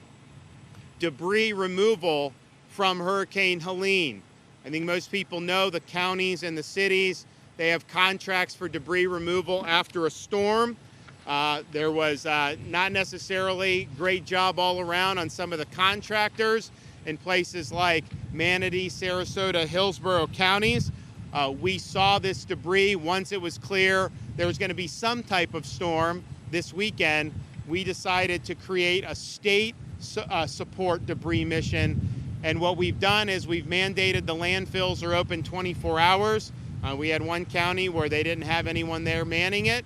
We opened it up forcibly, make sure that debris can be brought in. So that's Florida Department of Transportation. They've now deployed over 300 dump trucks so that work to remove debris 24/7, and they're going to continue to do it all day today and as long as they can tomorrow before we start to feel impacts from the onset of the storm. So as of this morning, Florida Department of Transportation has removed over 1,300 truckloads of debris in a little over 48 hours. That's a huge, huge amount. Now, there was issues, so the most debris was probably in the Pinellas County beaches. You also had Manatee, the barrier islands like Anna Maria, a lot of debris. That was our initial focus. Sarasota also had a lot of debris on their barrier islands, and I guess their contractor kind of left them holding the ball. So we've now surged over 100 FDOT vehicles between Manatee and Sarasota working to step in where the contractors left off. And we're going to continue doing that, again, all the way until it's no longer safe to do so. We've made a huge dent in this. The more debris we can get picked up, the less damage is going to happen, whether that's floating into the Gulf of Mexico, whether it's projectiles that go into other buildings. We have hundreds of state search and rescue personnel, a total of 26 teams embedded in potential impact sites along the West Coast to begin immediate rescue operations as soon as the storm passes, should the need arise. I know a lot of people have left, and hopefully there's not a need for a lot of rescues, but those personnel will be there if they need. We have 5,000 National Guard that are on duty. That'll expand to 8,000 very, very soon. We have a total of 34 search and rescue aircraft. We've gotten a lot of support from other states, and we thank them for that. We have 450 tactical vehicles, including 140 high-wheeled vehicles, aerial, water, and ground National Guard search and rescue teams. This is probably the largest National Guard mobilization in advance of a storm in Florida history. We also have the Florida State Guard, 10 maritime crews, 3 high-water UTVs, 2 UH-60 Blackhawks, 4 drone teams, 15 cut and toss crews, 2 amphibious rescue crews, and almost 200 Florida State Guard soldiers. Linemen and power restoration resources are being marshaled. We now have over 43,000 linemen who are being brought in from as far away as California, so we appreciate them for power restoration. We've also assisted with the evacuation of 300 healthcare facilities in the potential path of the storm. State veteran nursing homes that are currently located in the cone are accepting families of residents to shelter with them, as they are all built to withstand Cat 5 hurricane winds, and they're outside of flood zones.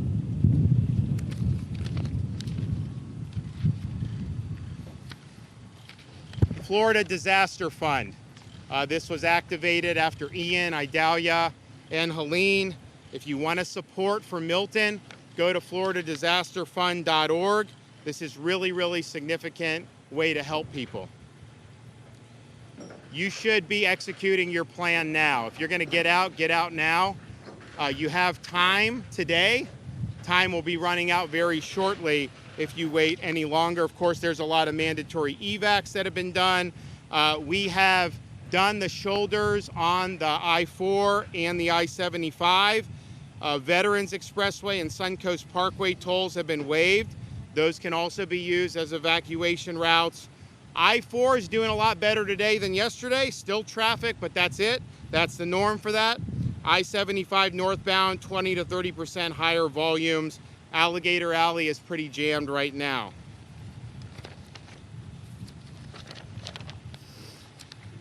We have an unprecedented effort underway. I want to thank everyone that's been involved. It's not easy, especially when you've just responded to a Category 4 storm, Helene, to have it done. I know everybody's tired. Trust me, we get it. We're wearing out the Celsius at the state EOC, but what you're doing is important. Hang in there and let's get the job done. Okay, Kevin?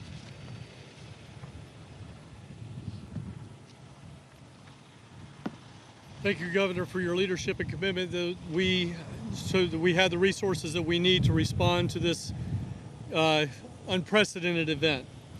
The State Emergency Response Team continues to work on more than 1,000 missions that the Governor's already mentioned. We will continue to fulfill these requests 24/7 as we prepare for landfall. Once the storm has passed, we have tens of thousands of resources staged and ready to deploy to the impacted communities as soon as it's safe to do so. Life-threatening storm surge is expected along Florida's west coast. Storm surge values shown in some areas could exceed 15 feet. Counties from Levy to Collier have ordered mandatory evacuations, and I urge you to heed those warnings if you're in one of those zones. By now, I hope you know whether if you live in an evacuation zone or not. But if you do not know... That there was just Florida Governor Ron DeSantis speaking live from Florida, talking about preparation for Hurricane Milton coming up right there. Lots of talk there about the resources that have been put into place in preparation, lots of tarps, generators, sandbags for different counties. A lot of talk as well about the threat of debris, that being a very dangerous aspect of hurricanes. Also, rescue teams are positioned and ready to go. There's the Florida State Guard, amphibious rescue crews, drones as well. They've got linemen from California. A lot of preparation and really just telling Floridians, get out now, before the storm hits. Indeed, yes. With 5,000 National Guard activated, the state is doing everything they can, but they've just been slammed by Helene, and now they have to deal with Milton. So we'll keep our eye on this developing story. Moving on, with less than 30 days until Election Day, it's nearing the final opportunity for the candidates to reach undecided voters in the critical battleground states. Vice President Kamala Harris was criticized by her own party and Republicans for her limited press engagements, but now it appears her strategy has shifted.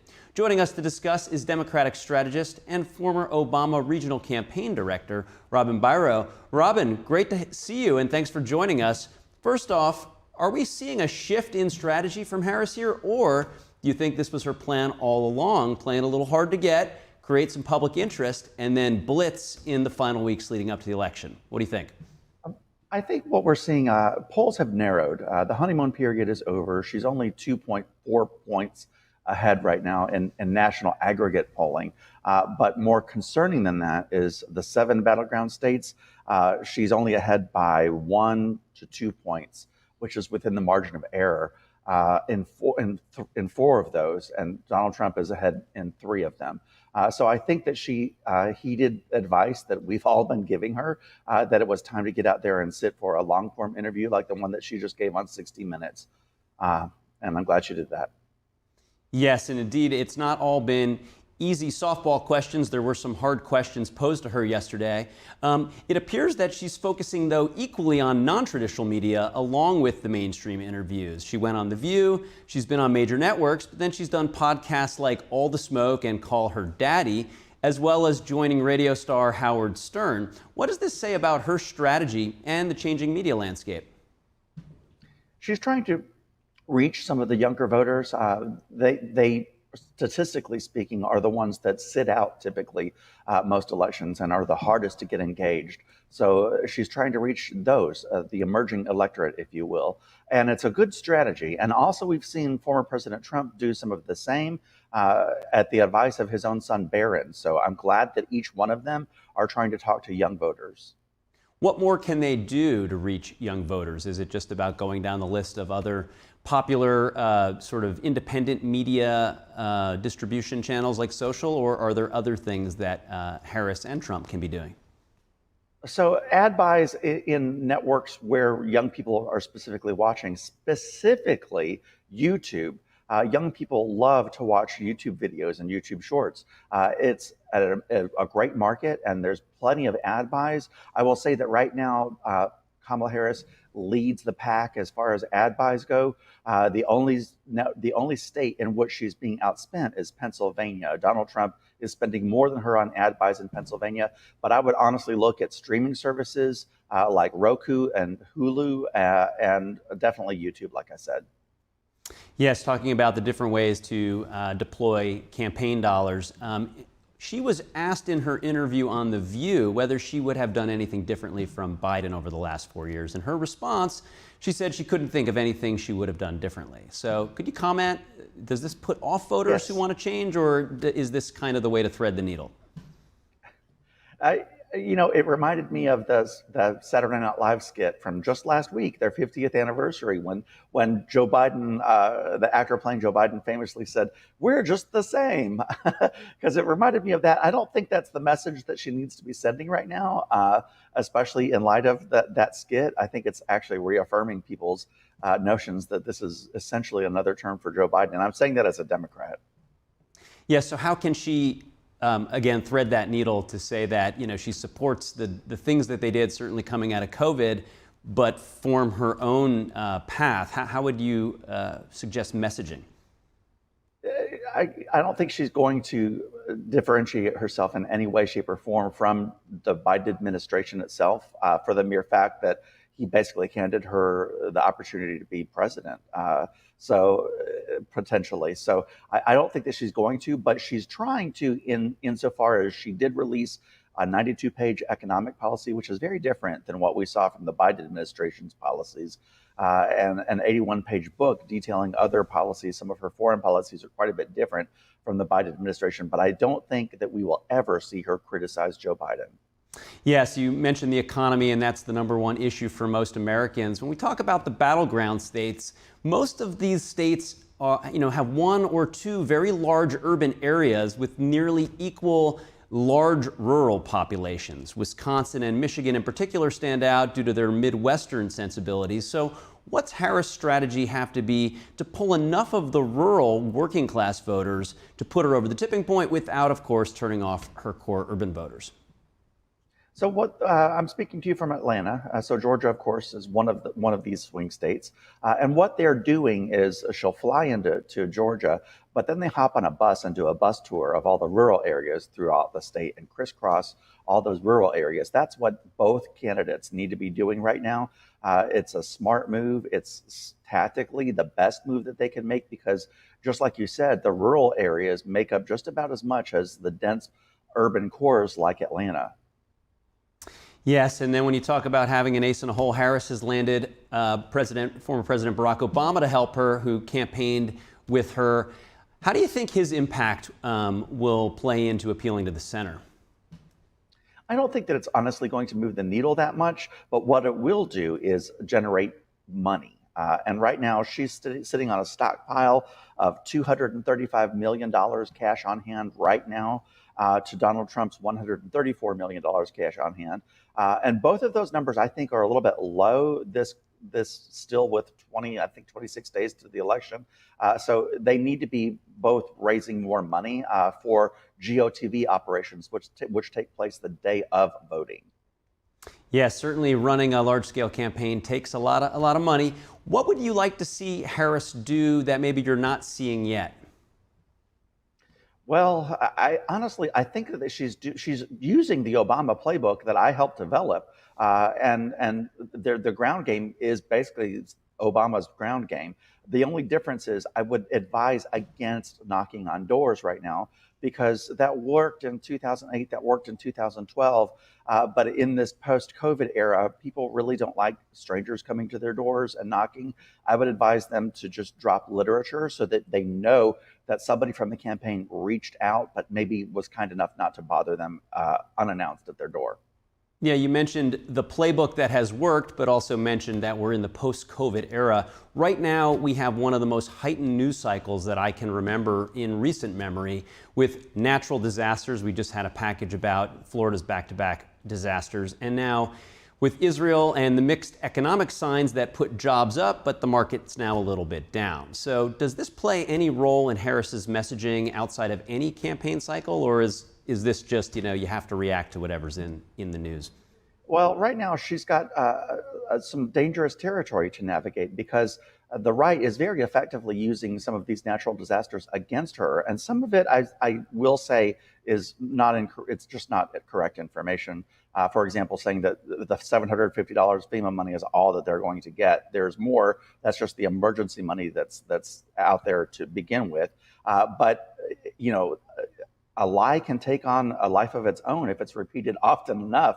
And she's got to watch out for that because it's taking on a narrative of its own that she has botched and the Biden administration has botched the hurricane relief. So they really need to be telling the people what specifically they've been doing on the federal level to help people affected by these natural disasters. Well, thank you, Democratic strategist and former Obama Regional Campaign Director Robin Byro. We'll see you soon. Thank you very much. Coming up, 3 more officials exit the embattled administration of New York City Mayor Eric Adams, who they are and the circumstances of their departures. More than a dozen states are suing the popular short-form video app TikTok. They allege the Chinese-owned app harms children mentally. That and more after the break.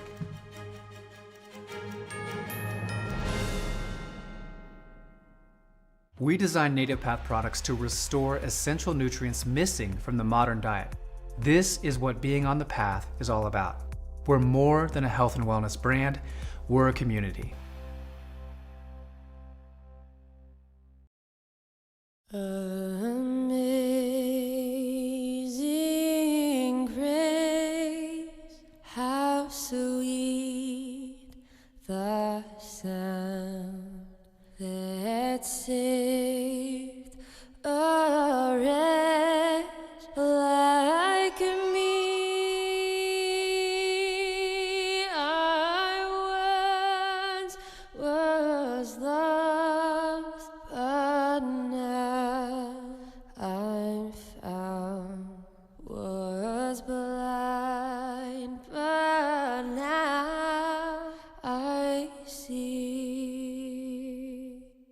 They're just young people, hungry, homeless, and vulnerable. Abused youth often feel safer on the street. Now, more than ever, that's the most dangerous place of all. Covenant House is helping young adults facing homelessness. We're providing safe shelter to thousands, but the need is overwhelming, and no young person is ever turned away. Please call or go online now with your gift of $19 a month to help a young person. You'll provide safe shelter, hot meals, and medical care. Your gift will show them they're loved. Homeless young people are afraid and alone with nowhere else to turn. You want to know that there's somewhere you can go that's safe. So the Covenant House did that for us. Please call now with your gift of $19 a month. We'll send you this blanket as a reminder of the comfort your gift provides a young person tonight. Please don't wait. Your gift is the lifeline a young person needs now. Call the number on your screen or go online to safeplacetosleep.org. Thank you for saving precious lives. I tell my son, I love you every single day. Now, my dad has never said that to me. Not because he doesn't love me, but because culturally it wasn't comfortable for him. Now that he's a grandfather, he says, I love you to my son every time he sees him. My advice to all the fathers out there, forget the cultural restrictions. They grow up way too fast for you to waste even a single precious moment. My graduation was something I will never forget. People like you and me sometimes may have doubts in ourselves, but I feel that everything's possible. Find free adult education classes near you at finishyourdiploma.org.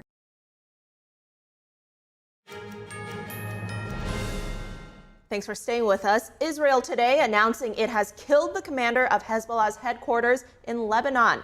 This as Hezbollah reportedly launched one of the largest barrages of rockets since the start of the war. Now, the Israeli military says it killed him in a strike on Beirut. According to Israel, he played a crucial role in weapons transfers between Iran and Hezbollah. The Israeli army also says it has taken control of a Hezbollah compound in southeast Lebanon. The army says the compound included residential buildings and was housing weapons and projectile launchers. And Israeli air defenses intercepted rockets over Haifa Bay and the Galilee regions today. Israel says more than 100 projectiles were launched in the space of just an hour. Local media say that's the largest barrage targeting the area since the start of the war. And now Iran is warning Israel against launching an attack. The regime says any strike on Iranian infrastructure would be met with a stronger response. This comes after Iran attacked Israel last week with around 200 missiles. Israel, meanwhile, has vowed to retaliate. Staying on Israel, Republican Senator Lindsey Graham is in Jerusalem today. He's calling on Saudi Arabia and Israel to normalize relations as soon as possible. He suggests the two countries share a common enemy. I'm here to tell you, if by Christmas we do not have normalization between Saudi Arabia and Israel, then Iran will have had a strategic victory. October the 7th was designed to stop a march toward normalization. Saudi Arabia and Iran do not have strong ties with each other, but the Biden administration has been brokering a normalization agreement between Israel and the Saudis. This would include U.S. security guarantees for Saudi Arabia and other agreements. Graham is urging the Saudis to take the deal now. He says the next president will have a hard time getting it through the Senate, where it needs 67 votes to pass. Democratic Senator Richard Blumenthal spoke alongside Graham, talking about an independent Palestinian state. Blumenthal says he believes the two-state solution is a worthy goal, but he acknowledges it is much harder now to achieve. Graham is set to travel to Saudi Arabia next. Joining us now to discuss the latest from the Middle East is Kervin Oakwin, former lead ISR of the U.S. Army and host of This Week Explained, the podcast. Kervin, thank you for joining us. Still no retaliation from Israel on Iran. Are you still expecting one? Yeah, definitely. There were some, and first of all, thank you for having me on. It's always a pleasure to be on here. First of all, it, there were some discussions within Israel that they would retaliate on the anniversary of the attack from Hamas, which that was yesterday. But there was a lot of pressure, especially on Benjamin Netanyahu, to use that day as a day of mourning and a day for calls to release all the hostages that were kidnapped during that time frame. So they've delayed it a little bit. There is absolutely within probably this week going to be a retaliation from Israel onto Iran. So that begs the question, what is that going to look like? There was some talks of Israel wanting to hit nuclear sites in Iran. I think those are very much in play, but that's not the first wave of attacks we're going to see. I think it'd be very smart if Israel targets their military sites first before hitting their oil refineries, and then ratcheting up those engagements as Iran sort of retaliates for all of that. All right, Kervin, is there any sort of possibility that Israel chooses not to retaliate in order to keep some of its allies that have been calling for a ceasefire happy? There's a very slight chance. It's below 20% in my mind, because Israel, just as I've said with Iran, when they had to retaliate, even though they delayed for so long before their retaliation, you, especially right now in a volatile Middle East, you cannot be perceived as weak. Your government can't be perceived as weak, and your military can't be perceived as weak. Right now, Israel's taking the fight to Hezbollah. They have started that ground incursion into the southern portion of Lebanon to take the fight to Hezbollah. But the fight is really with Iran right now, and they're going to have to retaliate. They're going to have to do something that strikes Iran, and possibly in a way that, as they've said, a way that has never happened before in the history of the Middle East. Okay, and keeping on that note of Hezbollah, what is the strategic significance here as we're seeing this expanded ground operation that Israel's got in Lebanon right now? Well, I mean, it's been an incredible timeline, right? So we had the pager attacks, the walkie-talkie attacks, and then from that led to Hezbollah leadership having to meet in person. As they met in person, we saw targeted strikes from Israel onto Hezbollah leadership that has killed the leader of Hezbollah. Israel has now said that they have also killed each subsequent leader that was supposed to take over for Hezbollah. Now they've struck and killed another key Hezbollah leader. This was someone who was very active in the arms transfer and getting arms to Hezbollah. And then as they're doing all these targeted strikes on leadership, disrupting their command and control, disrupting their leadership, they're taking the fight on the ground. They're getting into Lebanon. And honestly, they're doing something the UN and even the US refused to do, which is push Hezbollah outside of what was supposed to be a blue zone, push them out of there so that they can no longer use their rockets to strike indiscriminately in these portions of northern Israel. All right, and maybe as a result of Israel's tactics here, you could comment on that. Hezbollah, we do have some news about that. Hezbollah's Deputy Secretary General, as reported by CNN, is now supporting talks for a ceasefire by Lebanon's parliament speaker. And I mean, this is obviously not the stance they had before. Before, you know, they had been saying that they would only stop firing and maybe discuss a ceasefire if there is a ceasefire in Gaza. Your take on this? Yeah, it's definitely pressure from leadership in Iran telling Hezbollah to please agree to this ceasefire, maybe prevent an attack from Israel. But on the flip side of that, Benjamin Netanyahu and Israel has said they're not going to accept a ceasefire until their goal in that southern portion of Lebanon is complete. That goal is the complete annihilation of the terrorist group that is Hezbollah. And now moving on to the United States, we just saw that Vice President Kamala Harris, obviously who's running for the presidency now, she said that Iran is the greatest adversary to the U.S. right now. So what is the United States watching most closely in the Middle East right now? Oh, they're definitely watching Iran. Look, we have U.S. forces in the Middle East. Any any extreme retaliation from Israel on Iran could cause Iran to push its proxies, like the Houthis in Yemen, Hezbollah, Hamas, to attack more on U.S. service members that are there, possibly killing U.S. service members. So yeah, the U.S. The Biden administration, they're very worried. But to say that Iran is the biggest threat to the United States is glossing over the fact that the biggest threat to the United States, and this is over the last 4 years, has been, this is from the intelligence community, it is and it will be the Chinese Communist Party. They are economically, militarily, governmental, they are the biggest threat to the United States.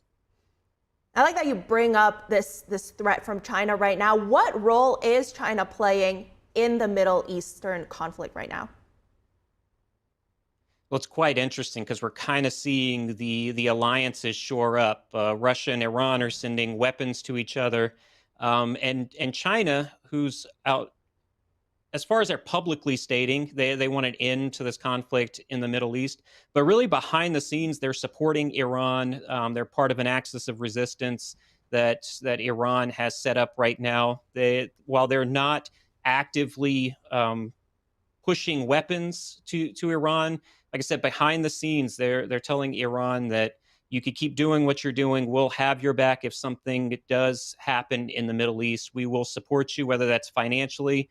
It won't be militarily, but if it's financially or with weapons, or forcing North Korea to provide weapons to Iran, those are things that we could see in the coming months.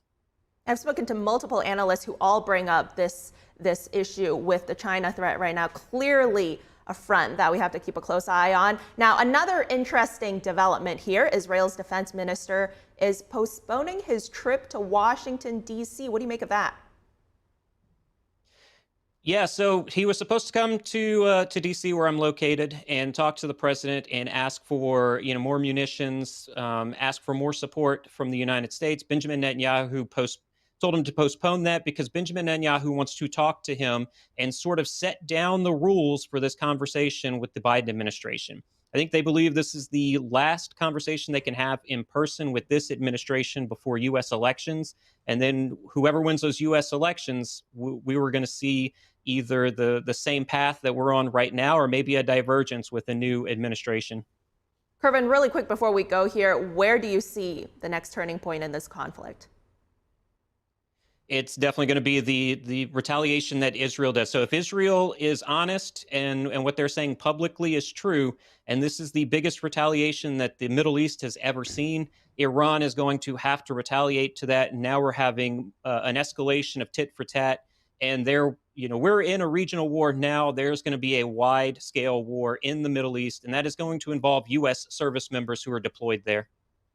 So much to look out for, and all just 28 days from the U.S. presidential election. Thank you, Kervin Oquin, for joining us today. Thank you so much for having me. Coming up, a French daredevil sets a new record for death diving. And a dozen friends and competitors support him from the water. We'll have that and more after the break.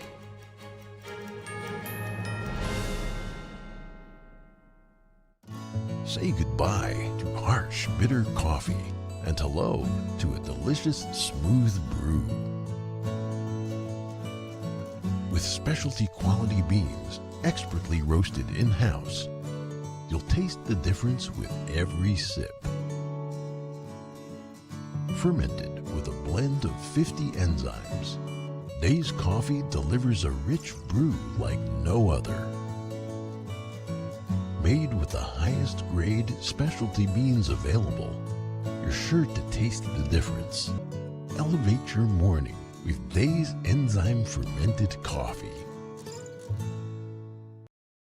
When I drink it, the first thing was I feel the warmth in my tummy. It's kind of like gently radiating out, a kind of a very comforting warmth. And it was really good, actually. I felt much better. I did feel, actually, an effect. And I find that it is actually better when I take it regularly. It's actually steamed and dried 9 times.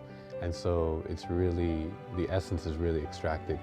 Then the second time, I tried it really like on an empty stomach and just just two teaspoons of it and over a few times. And wow, that was a big difference because suddenly I could feel, wow, I was very good energized. I didn't have to eat. I could work outside in the garden for a couple of hours and I still felt very well. And I was impressed by that. So I think it's a good product. What do you do when your tire goes flat and there's no air anywhere? You reach for Bullseye Pro, the smarter, faster, hands-free way to fill it up with air. Bullseye Pro is equipped with a rechargeable lithium-ion power plant. So fast and so convenient. It's like the power of an air compressor in the palm of your hand. Look, you can inflate all 4 tires on a single charge. It has a built-in smart pressure digital sensor that gauges and automatically stops when the set tire pressure is reached. Easily inflate pool toys, exercise balls, and more. Call or go online now and get the complete Bullseye Pro inflation system for the factory direct price of just $79.99. Plus, we'll ship your entire order free, and we'll give you a 50% discount on a second one. Order now. To order, call 1-800-984-7221. That's 1-800-984-7221, or go to getbullseyepro.com.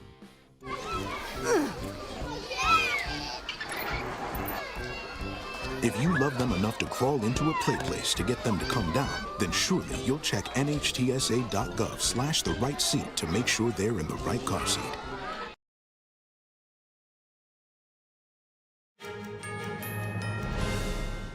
Welcome back. In a significant shakeup for New York City's leadership, First Deputy Mayor Sheena Wright has resigned today. And Mohammed Bahi, the mayor's chief liaison to the Muslim community, has been arrested. NTD's Chris Bobb has more. New York City Mayor Eric Adams' second in command, First Deputy Mayor Sheena Wright, has resigned today amid the mayor's indictment. In her place, Mayor Adams has appointed the former deputy mayor for housing and economic development. I'm elevating to the position of First Deputy Mayor, Deputy Mayor Maria Torres-Ringer. Wright's resignation adds to a growing list of key officials who have left or been terminated in the past 2 weeks, including Rana Abbasova, the Director of Protocol in the Mayor's Office for International Affairs, and Winnie Greco, the Director of Asian Affairs. Mayor Adams' chief liaison to the Muslim community, Mohammed Bahi, resigned on Monday and has today become the first member of Adams' former staff to be arrested in connection with the indictment. He faces charges of witness tampering and destruction of evidence. Not one person that has decided to do something else with their life said, Eric, it's because so much is going on. Not one person. Not one person. People come in and out of government, and I am just, I'm sorry? There's been a startling amount of resignation. Why is that? With 300,000 people, you think that's a startling amount? Now, a new poll published on October 4th by the Marist Institute for Public Opinion shows that 69% of New Yorkers, including 71% of Democrats, think Mayor Eric Adams should resign. From New York City, I'm Chris Bobb. As natural disasters intensify across the country, potential buyers may be assessing an area's climate risk when shopping for a new home now. That's why Zillow launched a feature last month showing how vulnerable a property for sale might be to extreme climate events. The real estate website teamed up with climate modeling company First Street for the data. It shows flood, wildfire, wind, heat, and air quality risks on individual listings or through color-coded maps. The feature also estimates a home's risk 15 and 30 years into the future, which are typical lengths of fixed mortgages. According to an August Zillow analysis, 55% of all new listings were at risk of extreme heat, while nearly 17% were at risk of a major wildfire event. Moving on now, a French daredevil leapt to a world record in death diving after a stunning jump off a Spanish cliff. A dozen friends and competitors on the Dodds Diving World Tour were in the water to support him.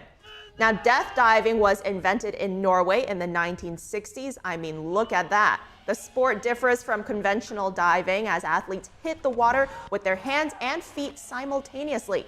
France's Combe Girardot made a 144-foot jump off a high waterfall. The 22-year-old from Bordeaux descended for a few seconds before hitting the water at a speed of 65 miles per hour. The jump felt way higher than I thought it was. I planned something like the whole jump, my movement and stuff, everything.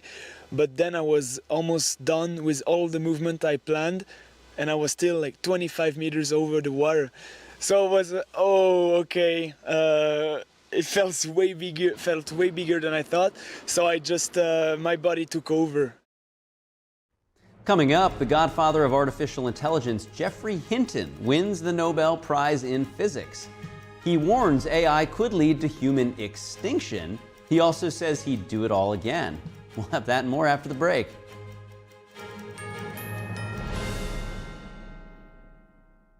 A large retail store just canceled a huge order, leaving us with a ton of extra MyPillows. But you know what? That's their loss. I'm going to make it your gain. For the first time ever, you get standard classic MyPillows for wholesale prices, only $14.88. I can't believe I'm even saying that. Only $14.88. But it gets even better. For a limited time, I'm going to offer my entire classic collection at wholesale prices.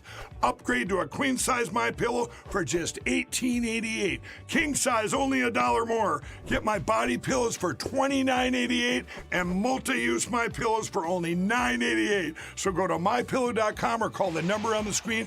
Use your promo code to take advantage of wholesale pricing for the first time ever on TV, including my standard size MyPillow, only $14.88. They've never been offered this low before.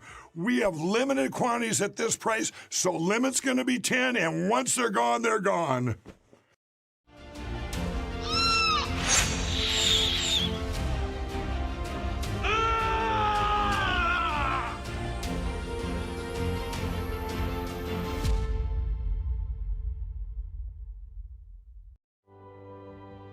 There's a whirlwind of emotion and activity going on in this painting. And there's chaos all around and threat from below. The walls surrounding her, and they're anything but unmoved. They're moving all the time, and we sense that. But this little girl remains unmoved. She's in quite a perilous situation, but she's completely strong and serene, and she's actually meditating. It was very, very well liked because no matter what culture or what sort of walk of life you're from, I think people, they see it and they immediately understand what that energy, what that message is, and they're drawn to it because everybody kind of needs a little bit of that in their own life, of, you know, the steadfast calmness and something to hold on to. It's definitely an inner peace in the midst of something very chaotic, and for a lot of people right now, the whole world is very, very chaotic. So I guess that's another reason why so many people are very drawn to this.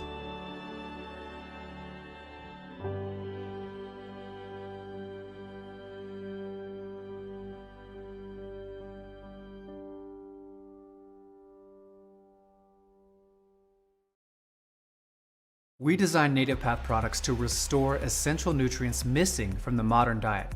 This is what being on the path is all about. We're more than a health and wellness brand, we're a community.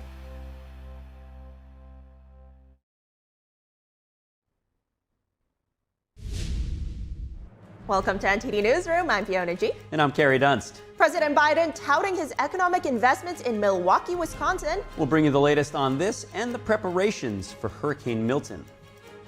A deep dive into the critical battleground of Wisconsin. NTD's data analyst joins us to explain how the race is shaping up and what each presidential candidate needs to do to get an edge in the very close match there. The godfather of artificial intelligence, Geoffrey Hinton, wins the Nobel Prize in Physics. He warns AI could lead to human extinction. He also says he'd do it all over again. President Biden stopped in Milwaukee, Wisconsin to promise new jobs in clean.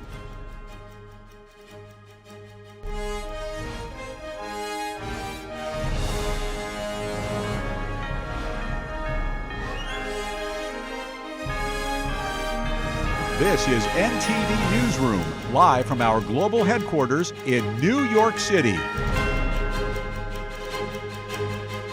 President Biden stopped in Milwaukee, Wisconsin to promise new jobs and clean water. It's part of his Investing in America series, where he travels the U.S., particularly Midwestern regions, to tout his economic plans. That's right. NTD's Washington correspondent Jack Bradley joins us from the White House. Jack, good to see you. What's the latest on Biden's trip? Break it down for us. How's he handling the hurricane preparations? It's good to see you both as well. Well, there's a lot to go over here. President Biden was in Milwaukee, Wisconsin, talking about how he will allocate another $2.6 billion with a B from his bipartisan infrastructure law that will go to replacing lead pipes. As we know, lead pipes, when they corrode, they can lead to negative health effects. So they're being replaced with galvanized pipes and other things like that. That's on top of the $15 billion that he already allocated through the bipartisan infrastructure law for lead pipe replacement.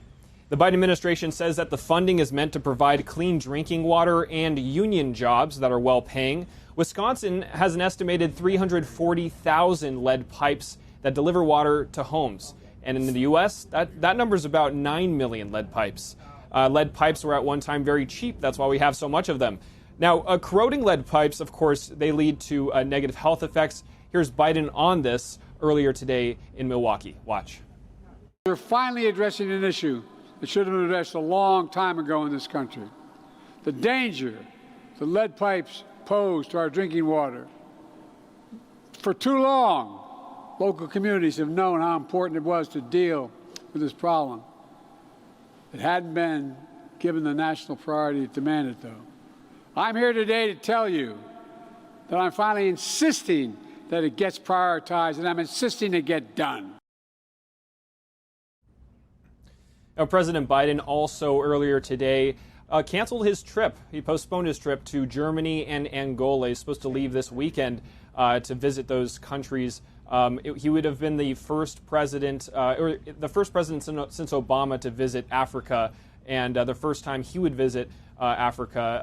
Angola, of course, is a region. Africa itself is facing threats from, of course, the Chinese Communist Party's their plan to build infrastructure projects within Africa. It's called the Belt and Road Initiative, where they spend billions of dollars to build these projects. They end up, in many cases, failing and putting these countries into debt traps. So Biden's alliance with these African countries does speak a lot there. Now, as far as the hurricane, Biden's ordering those in the path of the hurricane, which is expected to make landfall in the western area of Florida. He's on Wednesday evening. He's telling them to evacuate right now and listen to local officials. The Federal Emergency Management Agency, or FEMA, is working to evacuate individuals via ambulance from hospitals and other healthcare facilities. Now, while bracing for this hurricane, Hurricane Milton, Florida is still recovering from Hurricane Helene. And in the middle of this, FEMA has been caught in the middle of controversy, specifically what the White House is calling misinformation. The White House says that people are spreading misinformation that FEMA funds are being diverted to go to house illegal immigrants. Here's President Biden earlier this morning on that. Those who do it to try to damage the administration. Well, that we can take care of ourselves. But it misleads people. It puts people in circumstances where they panic, where they really, really, really worry. They think now they're not being taken care of. Now, FEMA also oversees the Shelter and Services Program, which is allocated $650 million this year. That provides housing to illegal immigrants. Now, some congressional Republicans have introduced a legislation already that would divert those funds, cancel that program completely, and put those funds in a hurricane recovery relief area. Guys, back to you. Jack, great report. Thank you. The 2024 election is forecast to be the nation's most expensive federal election ever. A new analysis from nonpartisan organization Open Secrets says spending to elect a president and members of Congress will hit at least $15.9 billion.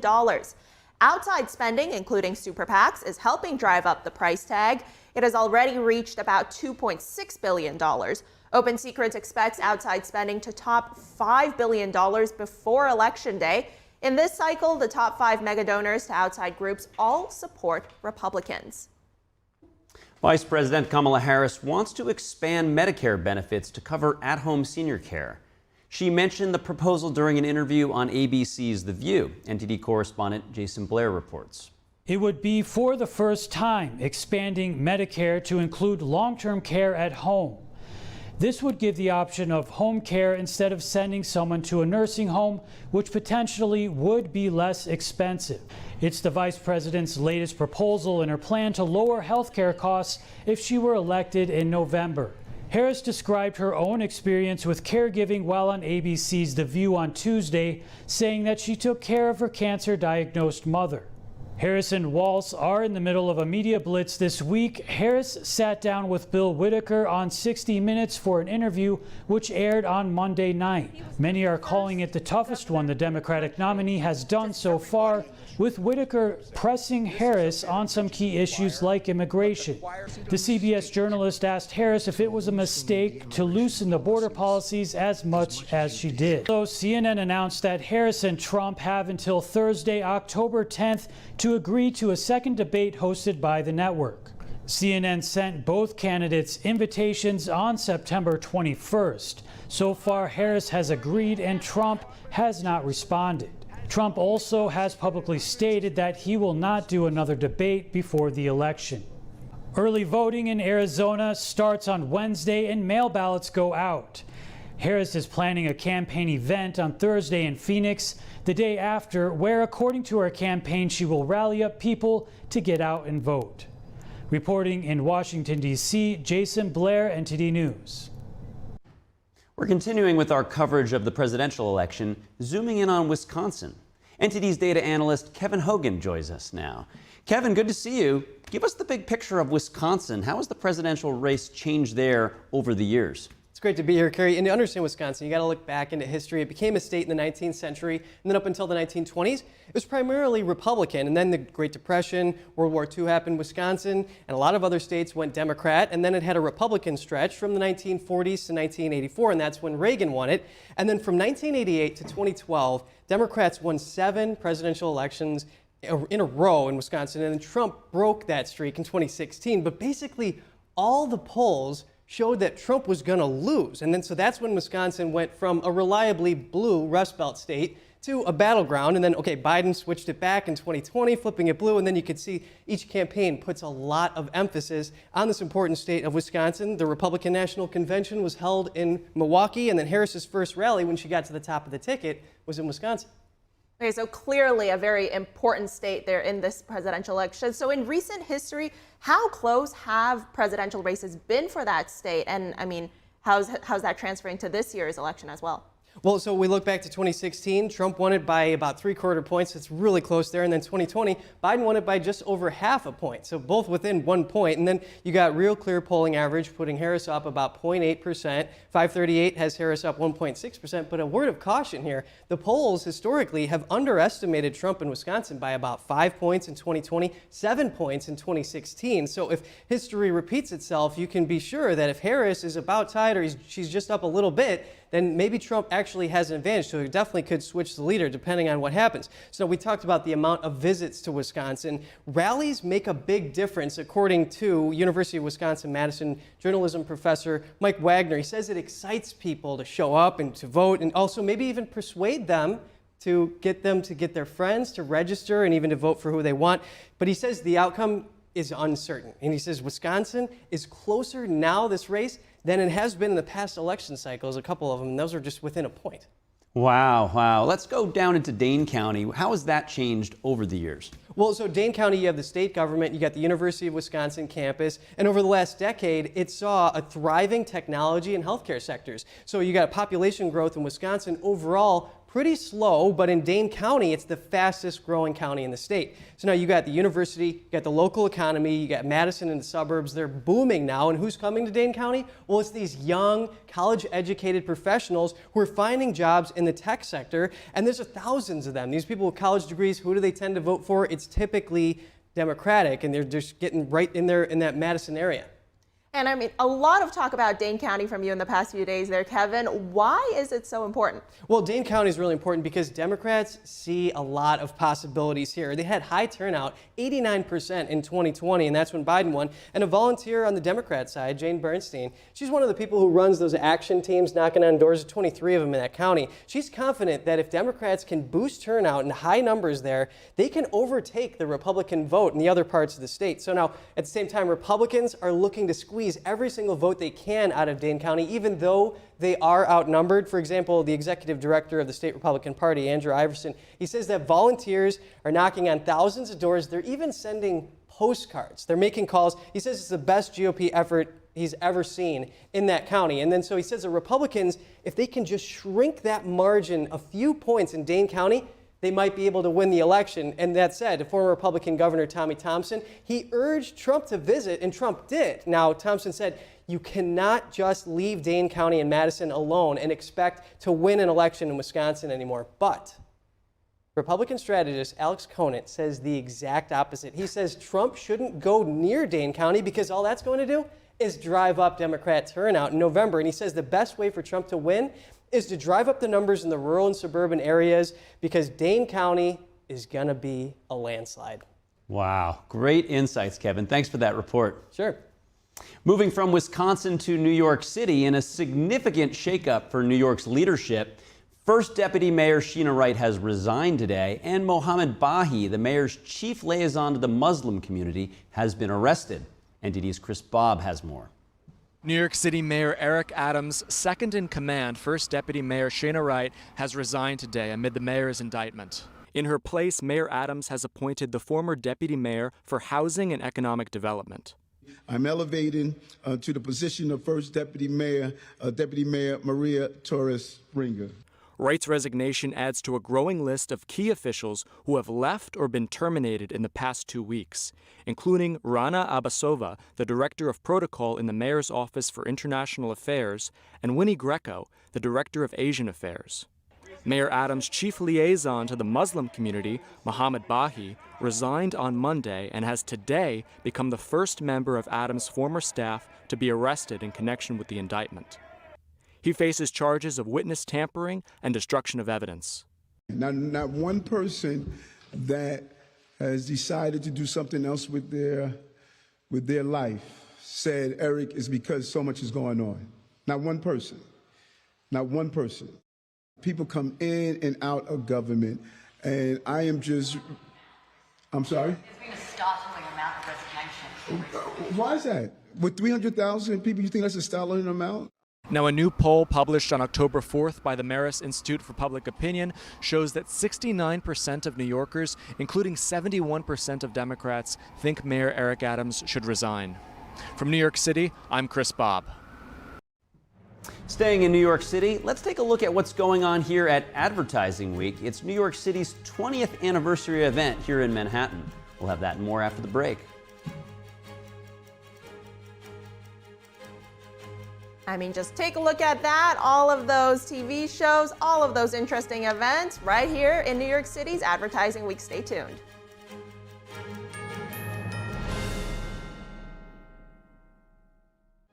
Will radical lies determine your child's future, or will timeless truths?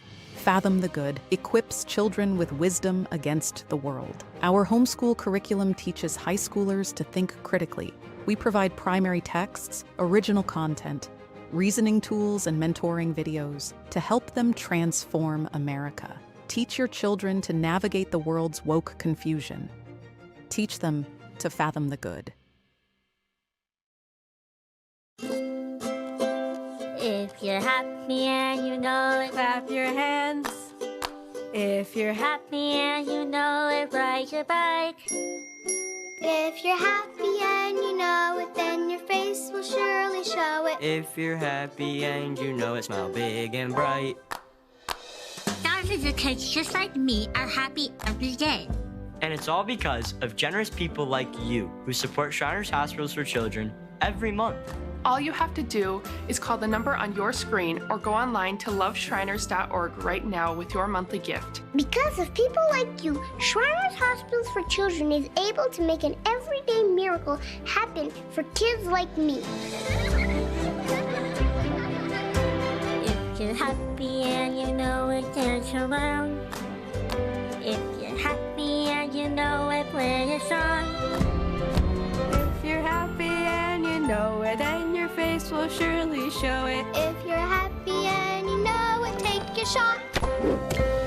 And when you call or go online right now to donate $19 a month or more, we'll send you this adorable Love to the Rescue blanket as a thank you and a reminder of all the smiles you're bringing to kids' faces every day. Will today be the day you send your love to the rescue? When you call the number on your screen right now and give as little as $19 a month, just 63 cents a day, you'll be making a life-changing difference for a child, just like Sarah. Your monthly gift today could change your life forever. Because of you. We are happy and we know it. Thank you. Thank you. Thank you. Thank you. Please call or go online right now to give. If operators are busy, please wait patiently or go to loveshriners.org right away.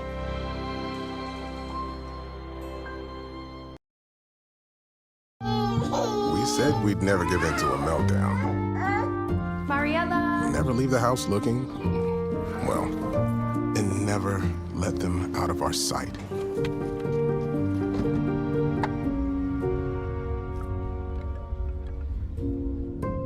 Got it.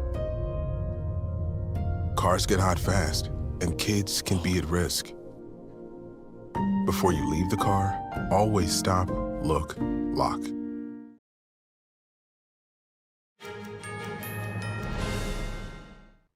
For today's Business Matters, we have Don Ma here with us. Don, good to see you. What's happening in the world of business today? Yeah, good to see you as well. So I'm going to talk about wages to start off. So ride-hailing app Lyft has unveiled a new program to try to attract drivers. It's known as the Preferred Drivers Program. It comes with higher pay for longer than expected trips and prioritizes members with a safe driving record.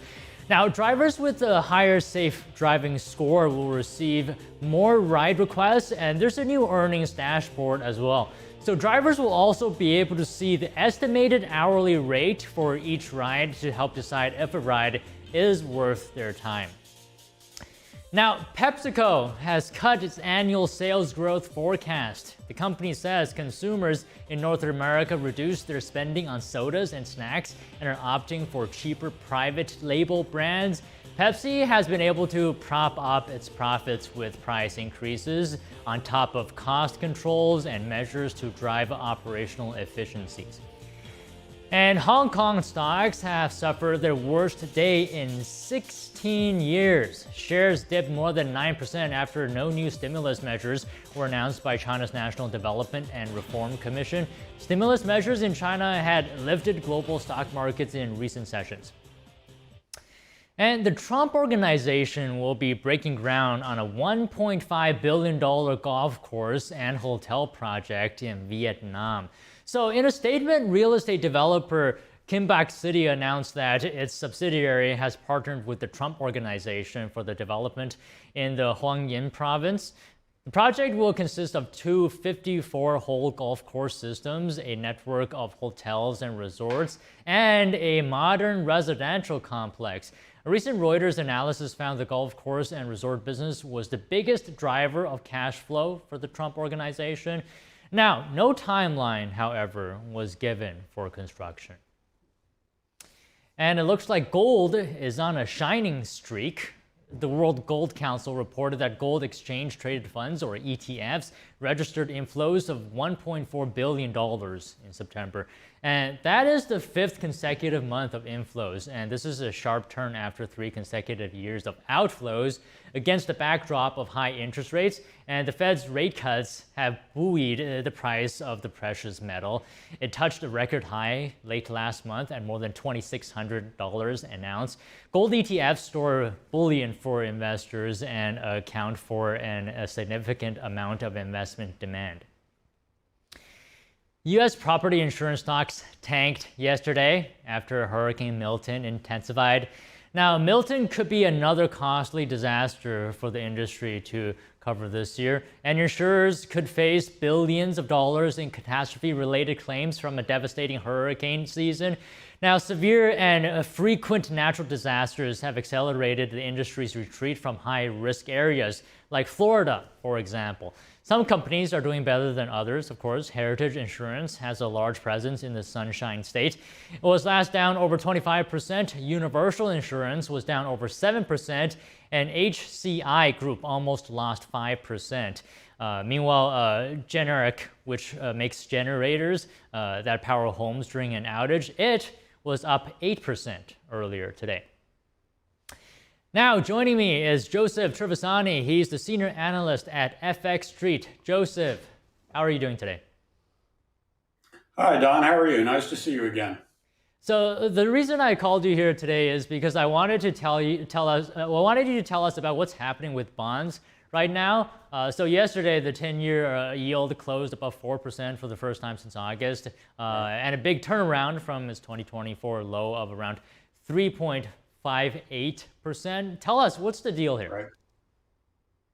Markets are looking at the last NPR number that came out, the non-farm payroll, the NFP number, was much better than expected. So you look at that and you're saying, well, the Fed was worried about the job market, perhaps, that it would slow down because the prior month was less than expected. You have this good number, and so you don't really have that concern there.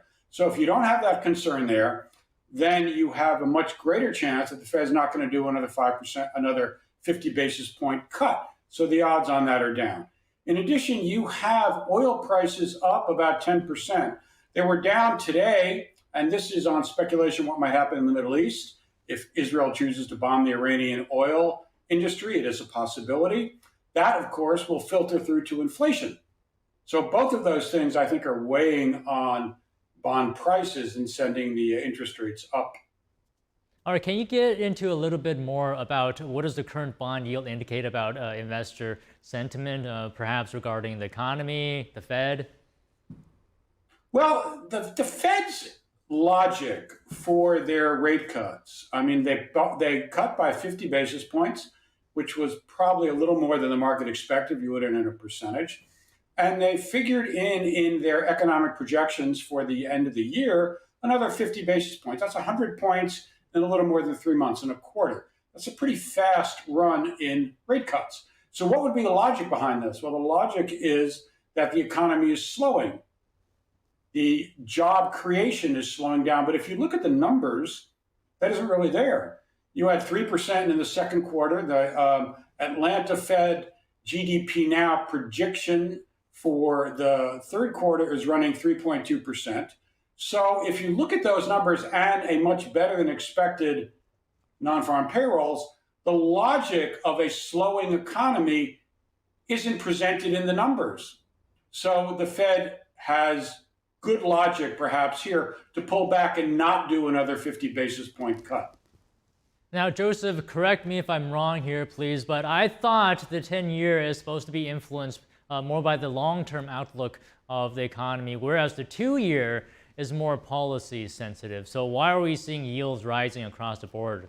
This is true. I mean, but remember, you have an inverted yield curve here, and it's still inverted. The short-term rates are higher than long-term rates. So you're having an adjustment as I think that Fed attempts to both normalize their policy, and the markets expect a reversion to the normal status, which of course are long-term rates higher than short-term rates. So that's filtering into this effect as well. Okay, what do you think that the Federal Reserve is most focused on right now in deciding the pace of future rate cuts?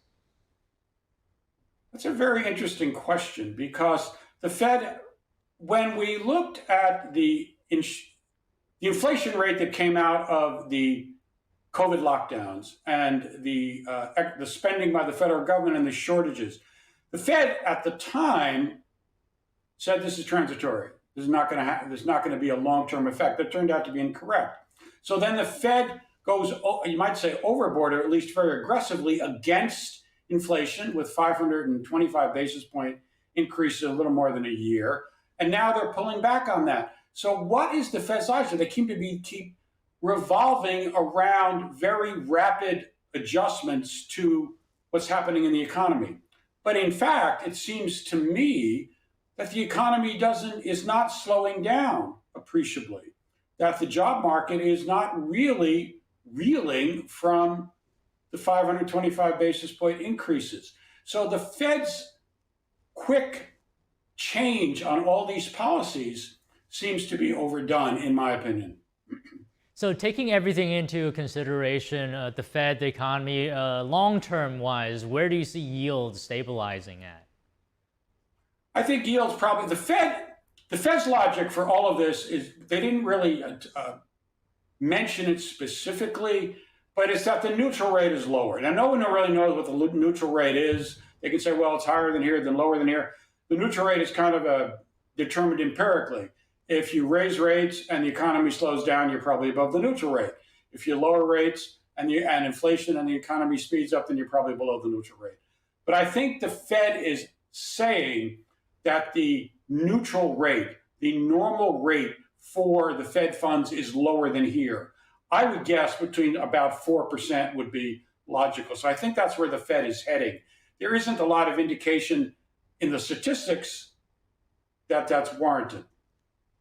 Okay, let's talk about knock-on effects, if any. Is the rising 10-year Treasury yield going to influence borrowing costs? Well, yes, of course it would. I mean, right here, with this little rise we've seen here, we've seen about a 40 basis point rise in both the 10-year and the 2-year in the past 2 and 3 weeks. That's a pretty rapid increase. Is that going to drive interest rates all the way back up? I don't think so, because the markets are still, meaning market rates, mortgage rates, credit card rates, things like that. I don't think it will drive back up to the peaks because the market is still anticipating Fed rate cuts, more cuts. The Fed has said there's going to be more cuts. So I don't think you're going to get a real rebound in market rates, although they will edge up with the change. Okay, last thing, any credit risk in your mind with rising Treasury yields? I don't think so. And the reason I don't think so is because they've already been higher most recently. We had the Fed funds rate was higher than it is now, and any interest rates which have come off and head back up have already been higher than they are now. So I don't think we're going to get any risk from that. In addition, as I said, the Fed is still planning on cutting rates. What's really changed is the anticipation of when they're going to cut rates. All right, Joseph, pleasure speaking to you today, as always. My pleasure. Thank you very much. All right, moving on. Walmart is focusing on a new category of customers, ones that are furry and walk on 4 legs. So the nation's largest retailer has announced plans to expand its pet care business. By next month, Walmart is going to open 5 more pet service centers in Georgia and Arizona. They're going to provide services that include veterinarian care and pet grooming. Walmart's VP of Merchandising for Pets says the pet category is an attractive growth opportunity for the company. She notes that it resonates with customers across age groups and tends to hold up even with stretched budgets. And the centers will be under the Walmart name and staffed by pet product company Pet IQ. Now, the godfather of artificial intelligence, Geoffrey Hinton, wins the Nobel Prize in Physics. He warns that AI could actually lead to human extinction. And today, he said that he'll do it all again. Here's the story. How do you feel right now? I'm flabbergasted. I had no idea this would happen. Geoffrey Hinton, the godfather of AI, has won the Nobel Prize in Physics. That's for his contributions to machine learning. He shares the prize with fellow pioneer John J. Hopfield, who made previous contributions that Hinton built on. Hinton says generative AI will have a huge influence. So it will be comparable with the Industrial Revolution, but instead of exceeding people in physical strength, it's going to exceed people in intellectual ability. Hinton says nobody knows what that'll look like. He predicts much greater efficiency at work. His work on the backpropagation and his efforts from the 80s and 90s have built the foundation for everything that we know now as the modern AI field. AI researcher Hamoudi Nana says Hinton is one of AI's founding fathers, mentoring the next generation of AI researchers, including Ilya Sutskever. Hinton has warned AI poses an existential risk to humanity. In a 2023 video, he says superintelligence may come sooner than expected. I suddenly realized that maybe the computer models we have now are actually better than the brain. And if that's the case, then maybe quite soon they'll be better than us. When receiving the prize, Hinton said over the phone that he regrets his work, but I would do the same again. But I am worried that the overall consequence of this might be systems more intelligent than us that eventually take control. The risks include economic collapse, human subjugation by machines, and even human extinction. The jury is still out on whether AI in our lifetime will get to that point where it's capable of literally taking over to such a degree that it could pose an existential threat to humans. Wasim Mirza is the host of the Future Tech Show. He says many experts are worried, and talk of Skynet coming to life, as in the Terminator films, is not going away anytime soon. A State Department official says that China is flooding global markets with lithium and causing a predatory price drop. Jose Fernandez, Undersecretary of State for Economic Growth, says China is doing this intentionally to eliminate competitors. China accounts for about 2/3 of the world's lithium output. The critical metal is used mostly in battery technologies, including for electric cars. A dip in EV demand and China's overproduction have largely caused the price of lithium to fall more than 80% in the last year. Fernandez says the low price makes it difficult to diversify supply chains and hurts countries like Portugal that need investment to develop their energy industries. Now, shoppers, beware, scammers are trying to cash in on Amazon's big Prime deals. A cybersecurity firm is warning Canadians to beware of an influx of scammers posing as the tech giant. Checkpoint Software Technologies tracked more than 1,000 newly registered Amazon-related web domains in the month leading up to the sales event. Now, the company deemed nearly 90% of those domains to be malicious or suspicious. The firm warned that scammers are likely posing as Amazon and offering outrageous deals that appear to be associated with Prime Days to trick shoppers into clicking on malicious links. And we popped into 2024 Advertising Week in New York. NTD Sean Marshall was there to give us an insider view into the activities. Take a look. It's the 20th anniversary of Advertising Week New York. There are multiple floors of unique experiences, popular speakers, and networking for advertisers of all types. And it lasts all week. Of course, unique types of advertising could be seen at Advertising Week, from on-demand TV service Netflix advertising their popular TV shows to social media surprising me with their pop-up escalator Snapchat camera. And here is a booth for a Secret Media Network, which covers over 200 cities across the world, uncovering those local hidden gems. Kind of amplifying local voices as well as local businesses that we really feel empower the community, add something valuable to the community, and really add inspiration to everyday life in cities, which includes Secret NYC, Secret LA, Secret Miami, but as well as Secret London. So we're all over the world bringing inspiration. Secret NYC's website is actually how I came across a recent story idea about the Locavore variety store.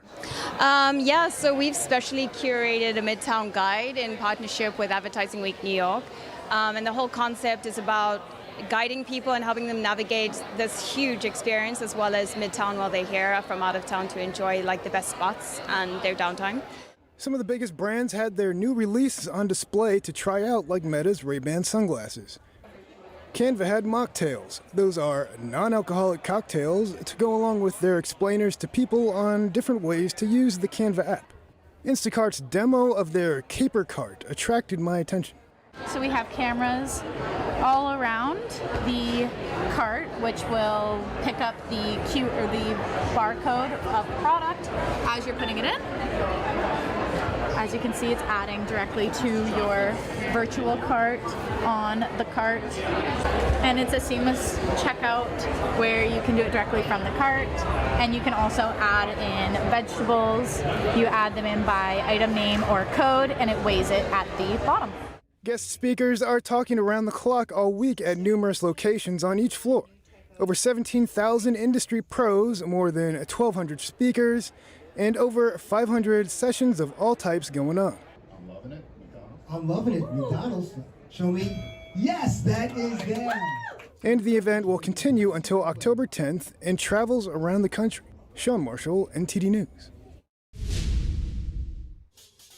Now, quickly on to markets. Wall Street's main benchmarks ended higher today, recouping some of the previous session's losses. And this comes as investors bought back into technology stocks. They're also shifting their focus to upcoming inflation data and the start of third quarter earnings season. So just a refresher for you, yesterday all three of the main indexes suffered a sell-off on Monday, so falling roughly 1% each as they were pressured by surging treasury yields, as well as escalating Middle East tensions and a reevaluation of US rate expectations. So treasury yields eased somewhat today, and that helped tech stocks, but with that being said, it is still interest rate policy that is guiding traders and the US equity markets. All right, and that's all the stories happening today in Business Matters. Carrie, Fiona? Don, I gotta say that Nobel Prize winner in physics saying that AI is gonna take over the world has me a little nervous. What do you make of it? Well, it's interesting. He says that these supercomputers perhaps may already exist and are smarter than people. But he said he would do it all over again. I mean, what's up with that? Yeah, I really don't know what's up with that, but I will say I do find the development of AI, I mean, it's useful in some aspects, but I think it's really important to keep that human component within this whole process because, I mean, at the end of the day, a machine is not human. Yeah, but you know, on the bright side, if Skynet and Terminators do become a reality, in the world. In the movie, humans actually won in the end, so maybe that'll give us some optimism. Yeah, you're right, Don. Keeping the faith in humans, right? Keeping it positive and looking forward to things. So we'll see you back here tomorrow, Don. Thank you. All right.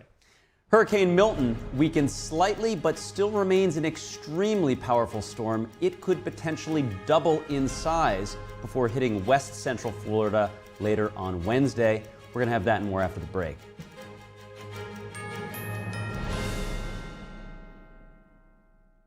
If you're watching this, I didn't make it. Thanks to people like you and the American Heart Association, my family never had to see this video.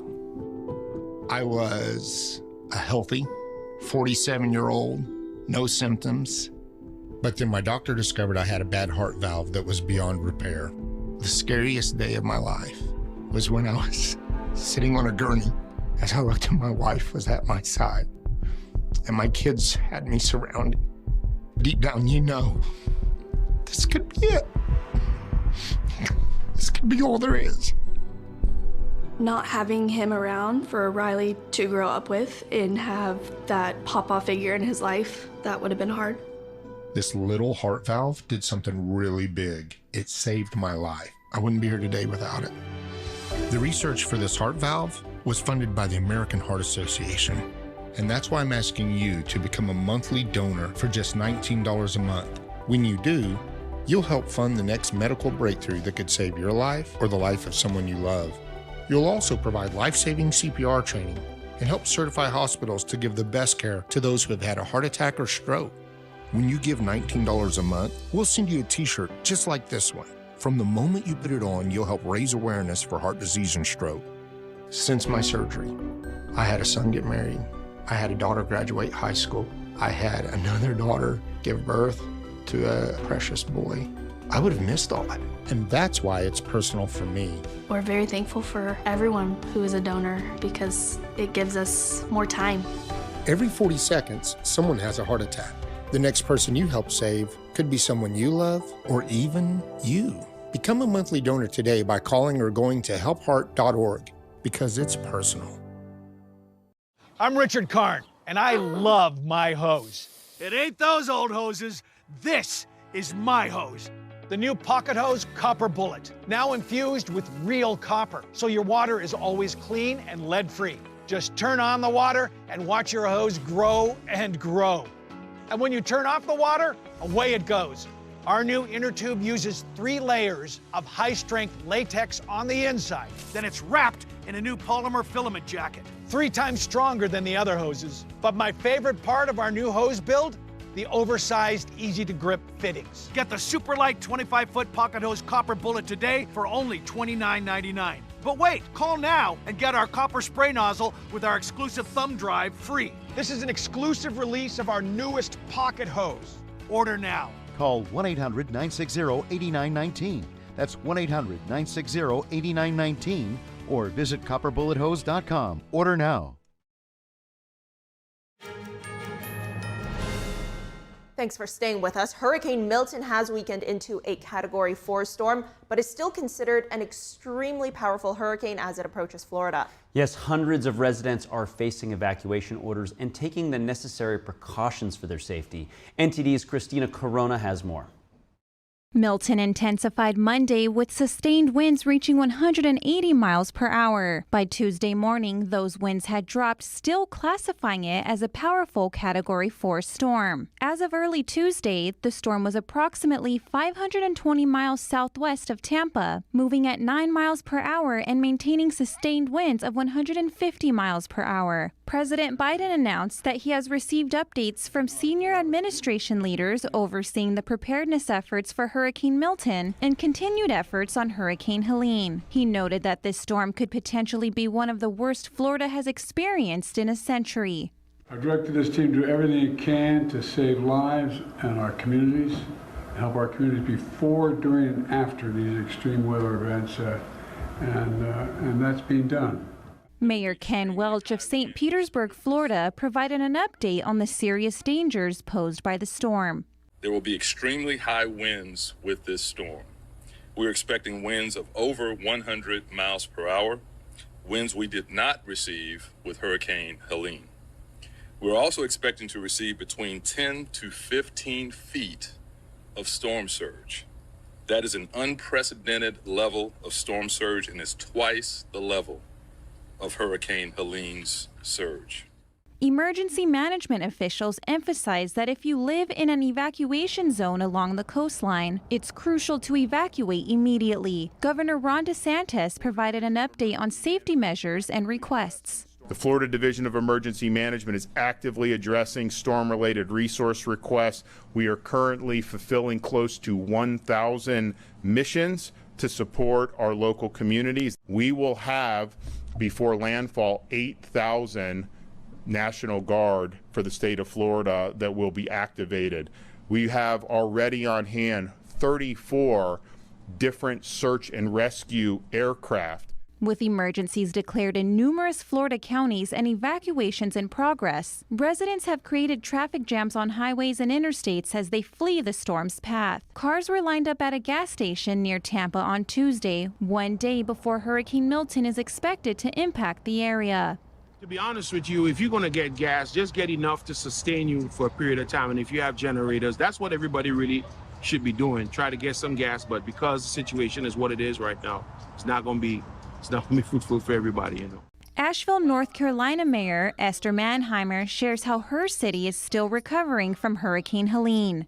Well, things are a little bit better in terms of getting street lights back on and certain functions of the city, but we still have a lot of people without water to their homes because our water system is still out of commission, and we have a lot of folks that still don't have power or communication connection.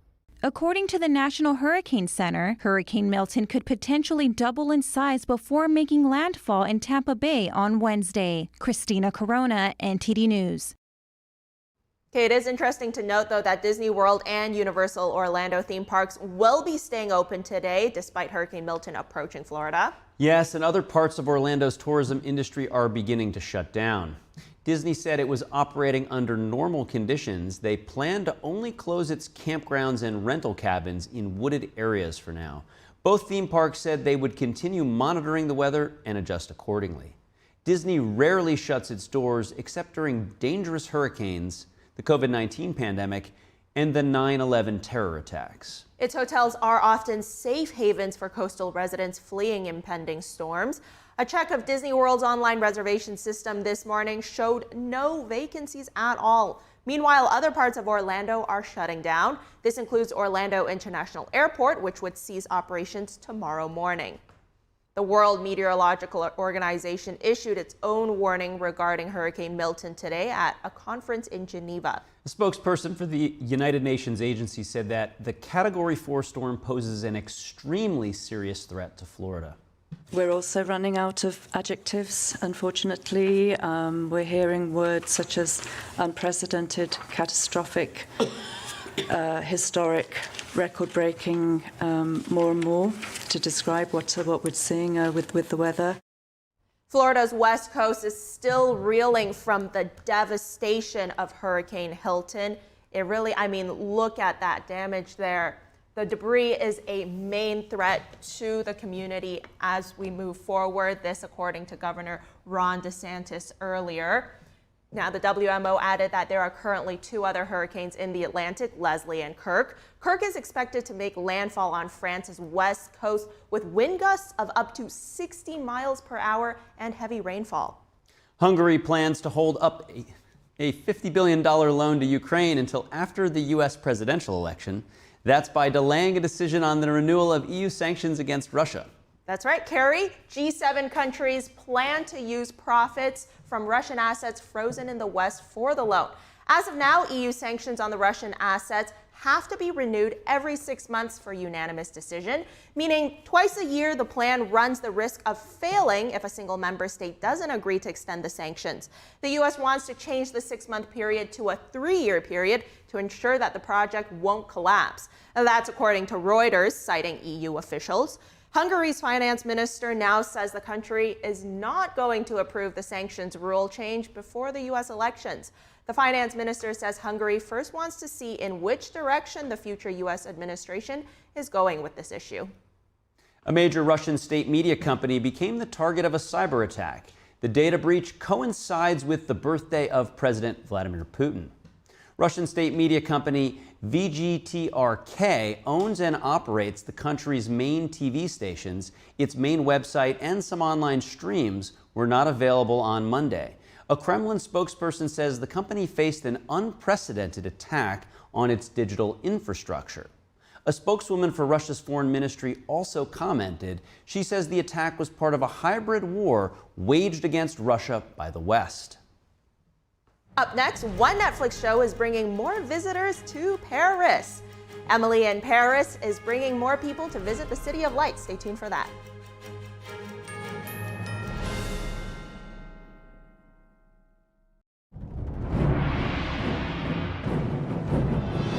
A performance that truly matters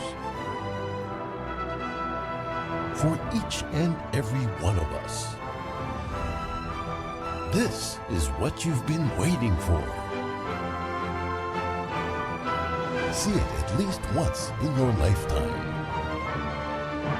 Shen Yun. Get tickets now at shenyun.com. Amazing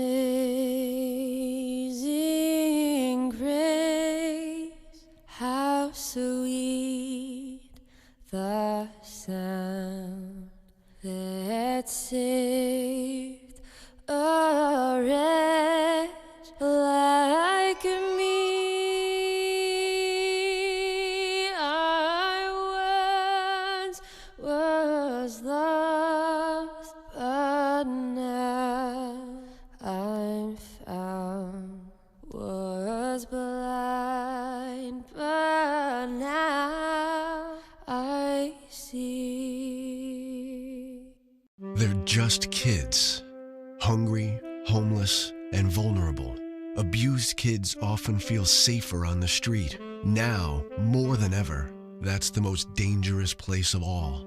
Covenant House is rescuing and protecting kids during this COVID-19 crisis. We're providing safe shelter to thousands, but the need is overwhelming, and no child is ever turned away. Please call or go online now with your gift of $19 a month to help a homeless child. You'll provide safe shelter, hot meals, and medical care.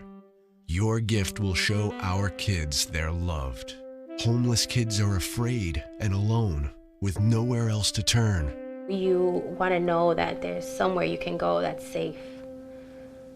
So the Covenant House did that for us. Please call now. With your gift of $19 a month, we'll send you this soft, comforting blanket to show you're helping our kids. Please don't wait. In our national crisis, your gift is the lifeline a child needs. Please call or go online to safeplacetosleep.org now. Thank you for saving precious lives. August was born 3 pounds, 9.8 ounces. When I first saw him, it was a whole range of emotions. There's stuff I still want to do. Being a young dad, it's not giving up, it's shifting. Just seeing him happy, I looked through his eyes, I can envision a whole future with him already. To throw the first football to him, give him ice cream for the first time. I'm happy because he's advancing in life. My life is now devoted to his life.